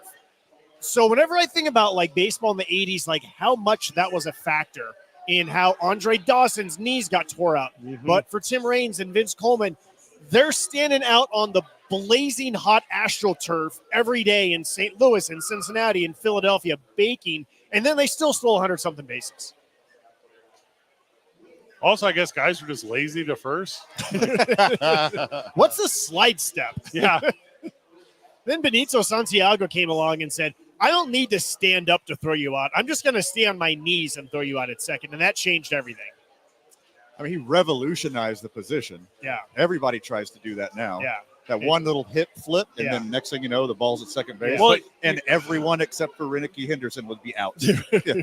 Well, that is one too, though, right? Because if we're talking about guys, squatting behind the plate, there were a handful of dudes that were real defensively savvy at that time, but there weren't like the cannons that existed post Pudge Rodriguez, Yadier Molina. Yeah.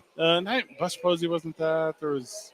That's why Santiago was such a big deal when Benito came on the scene, right? And then Sandy Alomar Jr. and Pudge, guys like that were a big deal because it was like, oh yeah, outside of Johnny Bench and Gary Carter, nobody could throw for like 20 years. That was another factor, for being honest. And then there was Mike Piazza, who our let everyone steal, and it didn't matter because he hit a P missile to right center the next at bat. Yeah, I'll get that one back. Yeah.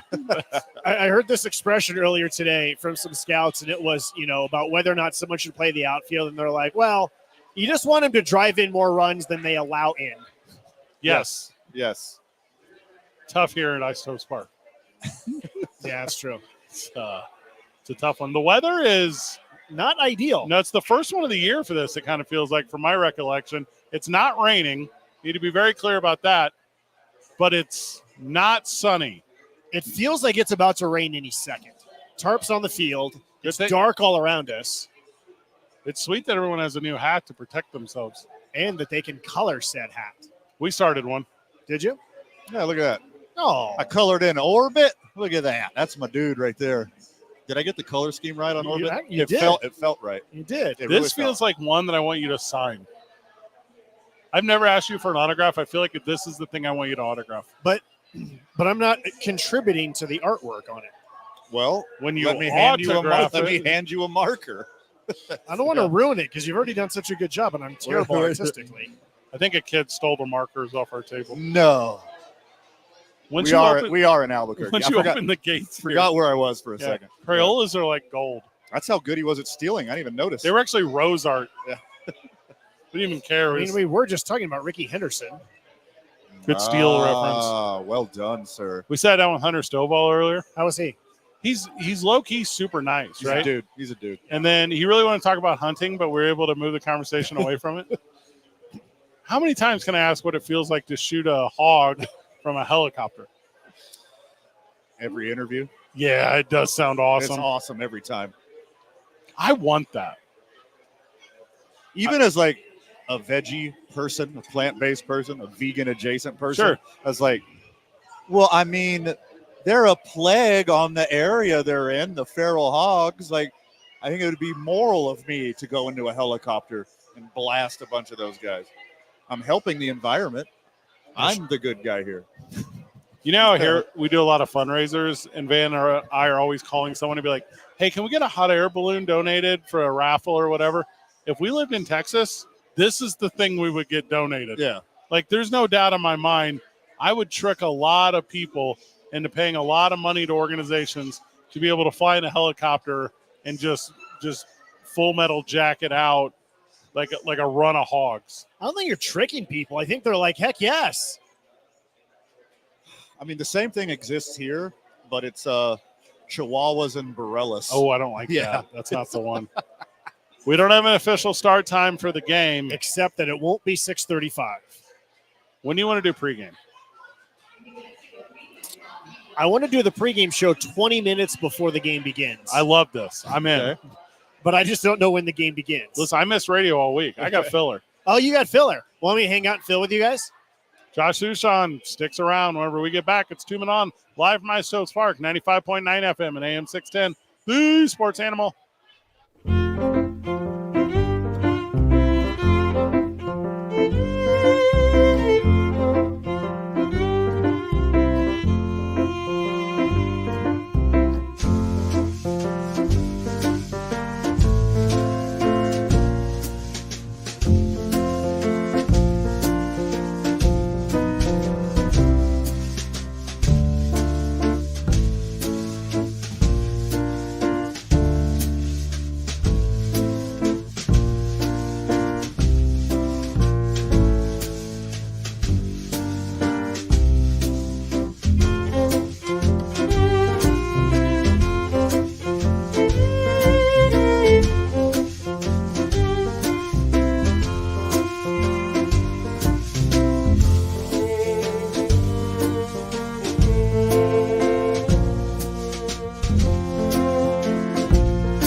We're at Isotopes Park.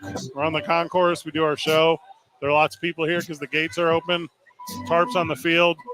And a competitor from a competitor station here in town just walked up. Air quotes, competitor. All right. A talent from another station in town just walked up, who I would say we're incredibly friendly with. I don't know how else to say that. He's a nice guy. He's That's why. incredibly nice. Good dude. But we cannot say his name or have him on the show because of reasons. But it's nice to see a station that doesn't really support the Isotopes out supporting the Isotopes. Like, this is a nice thing. So sweet. Very sweet. Really kind. All I want is a complete unity of fandom. That's all I ask for. Which better exist already. It's sad that it doesn't. It's wild to me, and I do get your childhood team, and I do get the connection and stuff, but have you seen, like, fans gatekeep their children from having the team they want? Have you ever seen, like, I'm a Dodgers fan, so you can't be a Rockies fan? Like, that stuff infuriates me. Right. I mean, most kids are like, you either exactly support your family's team you grew up with, or you go oppo. I agree. You go exactly oppo. Oh, the rival? Yeah. Not necessarily the rival, just like, no, I'm my own person. And you might try to convince me to like this team, but no, I'm going to like who I like. Just going wherever Shohei goes. Like, there's so many kids like that who do not care.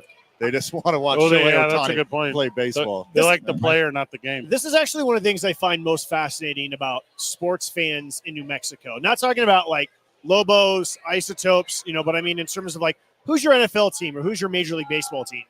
And how often, I mean, for most people, it's, I like the A's and the Warriors and the Raiders because I grew up 20 minutes from Oakland. Yeah. Right? You like the Cardinals and the Cardinals. Same thing. And all the Cardinals that were in St. Louis, right? That's my thing.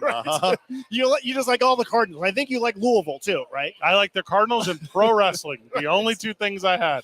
But in New Mexico, you'll have people say like, I like USC and I like Notre Dame and Football I like the Yankees and Duke and basketball. Yeah. Talking to you, say. All I can say is my future son will not like the Eagles. So it's that stuff. That's what I'm talking about. You say it now. You say it now. I'm that guy. I heard when I was a kid, my mother actually bought me a Chicago Bears sweatshirt, and my dad made her take it off of me. Unacceptable. You could have been a Cordell Stewart fan. Did he play for the Bears? I've seen a lot of like your St. Louis people do this, Fred. I met some of your friends you grew up with, and they went Cubs just to go oppo. Oh, 100%. Yeah. Yeah, they're like, well, all my friends like the Cardinals, so It's really interesting in two-team markets, right? Like, which team are you going to like in the two-team market? So, like in the Bay Area, right? Again, where I'm growing up, I'm making this all come back to me. Obviously, smart. Like, oh, hey, just like your Substack today. That was a totally different thing. But I mean, it was about me, but it wasn't about like this topic. Like, who's a Giants fan and who's an A's fan and why? And sometimes it's because I live in Oakland, so I'm an A's fan, or I live right next to San Francisco. And sometimes it's because your parents, and sometimes it's because I like Will Clark, so I'm going to be a Giants fan, or I like National League style of baseball better because it's an actual game. There used to be a difference. And then sometimes it's just, I'm going to like both, and then I'm just going to wait for a team to give me a reason. If so often, one's AL, one's NL. Mm-hmm. Yeah. That's fine. That's fair. You like the Cubs and the White Sox, I'm on board. But I'm going to tell you this, it's almost always socioeconomic. Like, if you like the White Sox, it's because you're poor. Southsiders. If you like the Cubs, it's because you're entitled. Like, and that's it. That's the difference. Is that Mets, Yankees the same? Oh, 100%. Yeah. 100%. Because if you like the Mets, you're from part of New York that the city doesn't claim. Sure. Yeah. Yeah. You know why they call it Long Island? Because it's way out there. It's not even only part of Long Island, by the way, is a borough. It's not the whole thing. Like, people think it's just not. And the color scheme, they did that on purpose. I know what they're doing. The ones that really suck are like Florida. Because no one's from there. Yeah. Yeah. You moved. How are you a Florida fan when you haven't lived there ever? Yeah. Either you were born in the swamp and you never leave the swamp, or you're transient. Oh, you like the Phoenix Coyotes because you live in Scottsdale? Yeah. That's crazy. There are no Phoenix fans in Phoenix. Only the Suns. The only thing people no one cares about the Cardinals. No one cares about the Diamondbacks. Mm-mm. There's more visitor jerseys at both of those stadiums every single game. The only thing, Josh, people are a fan of in Phoenix is the sun. The actual sun. I think the Florida Gators are an easy team to like. I think they have like very pleasant colors to look at. No. Yeah. They had Tim Tebow. That's why they were likable. And that too. I'll stop at Tebow as far as that team's concerned. Hey, he's the guy who started the whole thing. Like, they're a handful of dudes. All right, who is the guy? LeBron, maybe? The guy who did what? Who started I no longer root for a team, I root for a player.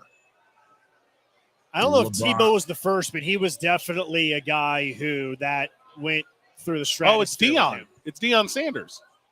Oh, He yeah. was one of them. Niners That's a good fans argument. became Cowboys fans. Cowboys fans Atlanta fans went to both. No, Yeah. 49ers fans did not become Cowboys Hey, fans. but I Atlanta's take fan- issue with that.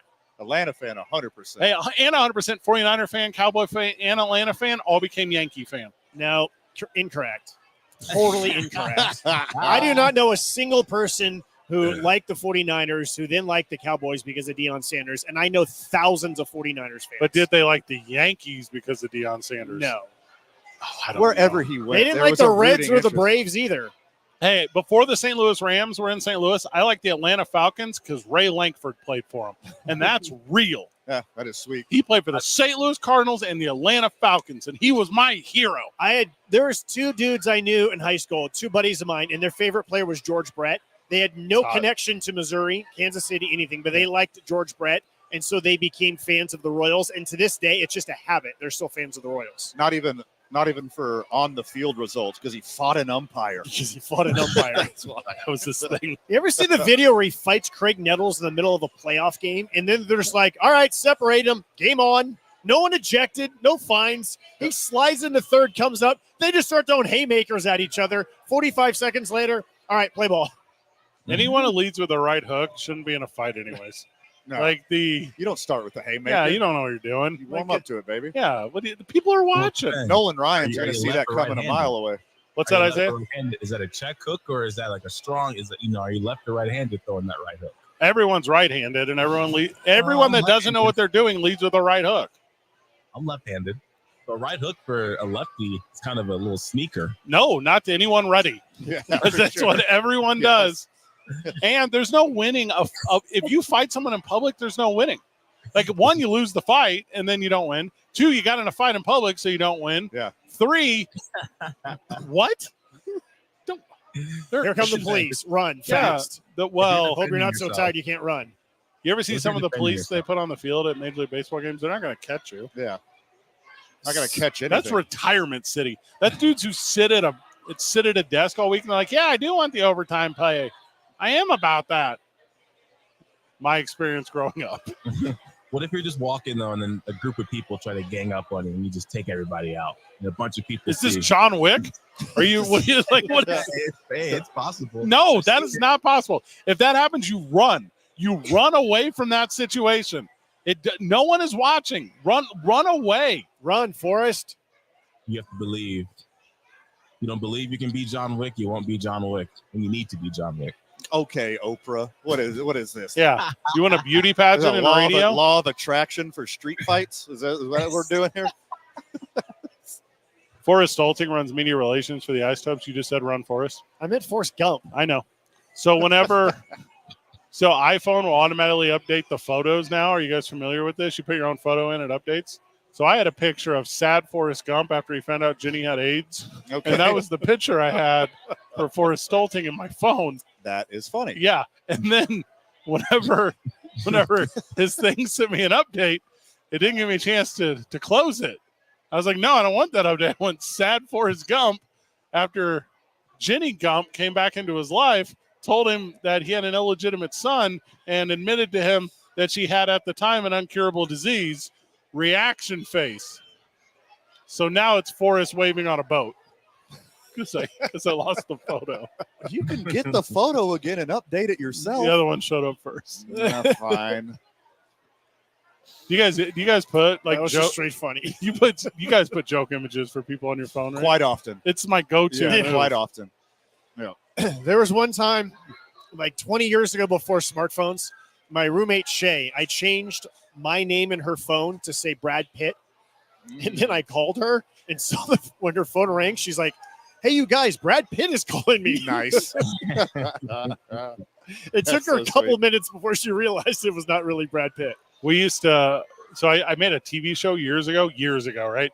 And the premise of this TV show were these two dudes surviving in a zombie apocalypse, but they had all the creature comforts of life. They still had electricity. They had toilet paper. They just couldn't go outside. They were stuck in their house, and it was Stranger Comes Town every episode. Anyways, long story short, we had to shoot a scene where I had to change my number in someone's phone to Pete or whatever, Gene or whatever it was. Yeah. So anyways, I kept calling like the guy who started the show, And eventually, I like run into him. I'm like, brother, why are you dodging my calls? He's like, you haven't called me in weeks. He's like, but Gene keeps Gene this? I go, is this real life? Like, did you dodge me for weeks? I needed post-production. Speaking of production, can we have a production meeting on the air right now? Yeah. Let's please. All The right, audience so loves that. first pitch is scheduled for 7:15. Let's go. Okay, so that means we'll start the pregame show, Isaiah, at 6:55. That's Okay. 20 minutes, right? Okay. We'll start the pregame show at 6:55, and so you guys go off the air at 6:52. I can do that. Isaiah, use the finger method. Is that correct? Yeah, that's correct. Okay. Yeah, Yeah. perfect. 55. Yep. 52. It's awesome. All right, He's the man. all right. You got to go? He's not answering. When we get back, Josh Sushan might be here. It's 2 Men On 95.9 FM and AM 610. The Sports Animal.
Welcome back to 2 Men On. Sorry for the disappointment, everyone who wanted to hear Isotopes baseball.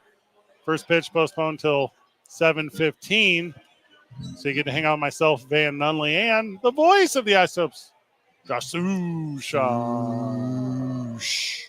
They're not booing him. They're sushing him. You just did your baseball voice. You never do your baseball voice with us. You know they're different, right? They're a little bit different. They should be a little bit different, but they shouldn't be drastically different. You extend the last syllable of sentences. That's because I don't know what the end of the sentence is going to be when there's a live broadcast. I'm waiting for an umpire to say safe or out. But when I'm just talking to my boys here, then I got a pretty good idea of the final word of the sentence. It's a high fly ball into the tornado that is the outfield here at Isotopes Park, and it's going to end up in the glove of a fan in the front seat. Let's go. Josh Sushan, master of commas and ellipses. Yeah. I think one of Josh's most famous ones are the foul calls. You have a very, your end of the sentence when you say a ball's foul is very, very calm and relaxing. It's going left, but it's foul. I appreciate you saying that, and it actually means a lot to me, Isaiah, because whenever I'm getting ready for the season and I'm practicing levels, I don't like to practice home run calls. I like to practice a ball that might be a home run, and it's foul. And that's a good way to test the levels. For years, I was a play-by-play broadcaster, and I had a cheat sheet for every sport that was different verbiage for things that are repeated often. So in basketball, I had rebound, grab, snag, cleaned, whatever. And I would keep like a running thing on my sheet in front of me so it didn't sound like a broken record. Do you have that for baseball? Do you have one for fouls? Do you have fought off, hit straight back? Do you have all those things, or are they just in you? I have them. Yes, it was about, 7-8 years ago that I was bored one day in the off season. And for that exact same reason, I wanted to make sure that I was thinking of different ways to say the same thing over and over again. So I literally typed up a whole bunch of different verbs, words, expressions. Mine's for everything. mostly copy and paste, but I like this. Okay. Sure. It was like, okay, what's 10 different ways that you can describe a ground ball to the shortstop? Yeah. Or what's 5 different ways that you can say that there's a meeting on the mound with the pitching coach? And I don't look at it every day. I don't write it down, but going into the season, I'll look at it. And if I feel like I'm just saying the same words over and over again, I'll look at it again just to try to get it in the short-term memory. Do you ever consider, because you're an accomplished author, Sushan, you have multiple books. Your Substack, may I say, is fire. A little self-indulgent today. Do you ever consider doing a book/playbook for other baseball announcers? Oh, I like this.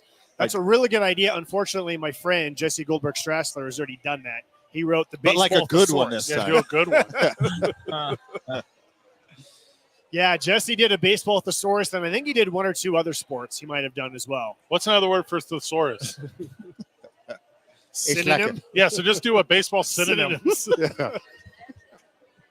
That's the one.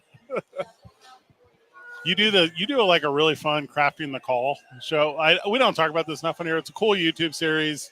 I've watched some of a lot of them, and I watched a lot of one of them, and they're good. They're super good, but you kind of only have high level people on you. If you got a slouch like me on there or something, Right. and talk about the emotion of it and zero, I'm soft sciences only. You know what I mean? I can't give you actual integrity. But there might be a fun angle there. Well, appreciate that idea. I will add that to the list. Let me tell you how to do your podcast. Yeah. The concept behind it is let's learn from the best so we can get better at our jobs. That was the concept behind it. Yeah. Or let's take specific calls and let's break down some do's and don'ts. But mostly let's celebrate when people do things right so that it'll make us better. I feel like there was already awful announcing began as let's just make fun of announcers, and now it's basically a sports media website that has a lot of interesting things. They still make fun of announcers, but it's more news too. But I didn't want to be, I don't know. I just think that's low class if you have someone who's doing the job and then he's going to make fun of other people who are also doing the job. I don't think that's just not the vibe I want to put out in the world. And ultimately, I don't think that's going to help me get a major league job either. So I don't want to do that. With Duke City Championship Wrestling, we have the weekly pro wrestling TV show that comes out. Watch DCCW.com. There's a fun plug. and then we do a social media show where we go on and make fun of the show. Okay. And it's number one, it's a fun way to get it out there twice. Right. It's an audience. But if we tell all the jokes about it, no one else can. That's right. Right. So we get Sure. way out ahead of it. Get ahead of it. I adopted this philosophy in life when I had Bell's palsy. Okay. And I said, I'm going to do all the best Bell's palsy jokes about myself. That way you can't hurt me. You know, that's how the whole cheeseheads thing came about. Originally, it was a mocking term that Chicago fans would say to Wisconsin teams, "Oh, you're a bunch of cheeseheads." And then everyone in Wisconsin was like, "You know what? Yeah, we are. That's right, we are. Absolutely, we are." And they just like proudly said, "We are." And then they started making the hats and all that kind of stuff. And then it took on a life of its own. But it started off as it was a dig. And now they're like, "Yes, we are. Better believe it." Then the Bears sorry, Zay, what's up? I thought Eminem created that strategy in 8 Mile. Oh, very There's that smart. too. Very smart. Stole. Yeah. I love that Chicago fired back once again that they made the cheese grater hats. Like, that is smart. That is legit super smart. I haven't seen those. There's some interesting talent. I was in Oklahoma City for the week with this Boys and Girls Club conference, which, by the way, was a banger. Ton of way to help kids. If you want to know more, ask me. And I went into the Oklahoma Thunder team store. And like the first thing I'm looking for is just like Sonic's gear. Yeah. Yeah, for sure. I was looking at any, like, give me the colorway, give me any dig at it, give me something, and there was nothing. Stupid. Like, they're trying to distance themselves from that. So dumb. That big, stupid, oversized hat that everyone wears, it's like a 10-gallon bucket, but it's a baseball hat. I like a lot of goofy fan stuff. That's not one of them. That looks dumb. I saw a guy wearing one in the Walmarts the other day, and he was, first of all, Jordan 11s, jean shorts, Micah Parsons jersey, Yes. oversized Dallas Cowboy hat. Okay. You've seen this guy? Yeah. You know Which Where were one? you again? Yep, the Walmart. Nick Waldemars? And people walk by and they're like, "Let's go Cowboys!" And he acts like he doesn't hear them. And I'm like, "You want this? Yeah. You're here for this attention." What, you wore the ridiculously goofy, oversized hat. Yeah. You want to be noticed. Don't act like you're just going to You're breeze it off. wearing the uniform of a loser. Act accordingly. Well, you know, super famous people, like when they walk around and you get all the fans. Yes. And they're yelling your name. You just kind of calmly, they act like it's not that big of a deal, act nonchalant. These people are trying to, in their own head, imagine that they are a big deal. So they're like, yeah, let me just act like I'm used to this attention. Was this dude wearing sunglasses You're crazy, not me. inside too? Give me all the attention, baby. Let's go. He had sunglasses, but because he was inside, he had them on backwards and on the back side of his head. Of course he did. You know exactly what I'm talking about. Did he rest it right on the back of the little hot collar? dog part? He had a little hot dog part. Hot dog part on the back of his neck. Saw that one coming. Josh, as you broadcast about 1 million games in your life, what is the weirdest head under hat look you've ever seen? Weirdest what? Head under hat. Like who have you seen playing professional baseball at any level where you go, "Oh, this human being should just not wear a hat on their fat head"? Don't say names, but give me a circumstance. No, like the circumstance that's immediately coming to mind is anytime that a player has the sunglasses on top of the cap and not on the eyes, and then they lose a ball in the sun. Yes. Oh, yeah, that's a sweet one. That's the one where you're like, okay, it's really not that much of a fashion statement to have the sunglasses on the cap. And then when you don't catch the fly ball because you lost it in the sun, that's when I start to be an old man who's yelling at the clouds. Or the meme of the sports junkie fan who had his hat backwards and he had his glasses resting on top of his backwards hat, and he's got his hands cupped over his eyes to block the sun so he could watch the game. It's like, you are a grade A idiot. The answer was Don Zimmer.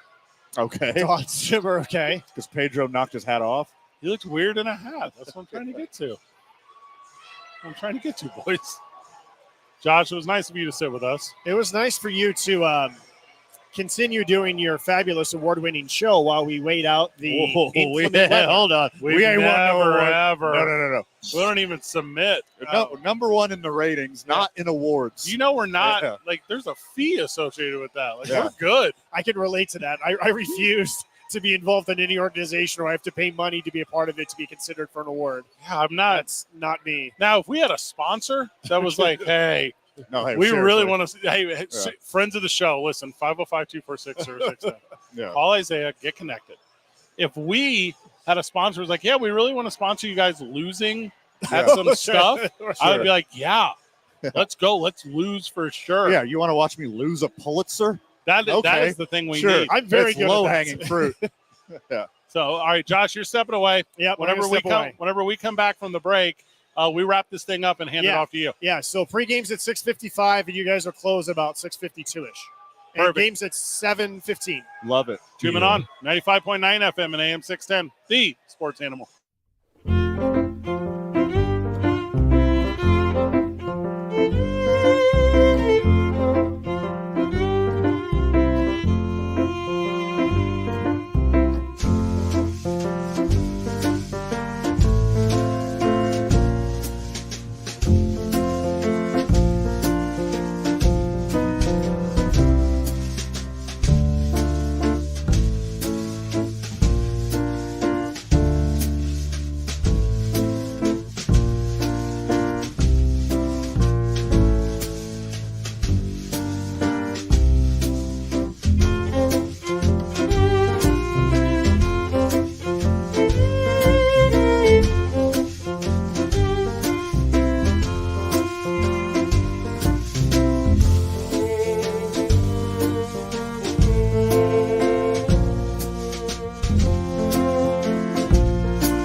The sports animal. Mike's hot.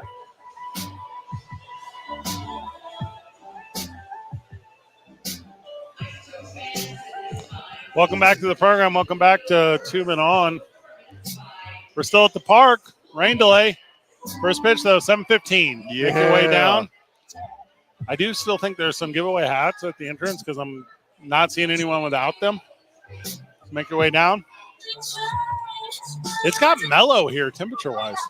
It feels good. Like this is like the first time this whole summer that a breeze has felt different. Turn your swamp cooler off. Open your windows up. It's going to be that kind of night. Just crack that bad boy. Check out life on the other side of that little screen door. The White Sox are giving away tickets for $0.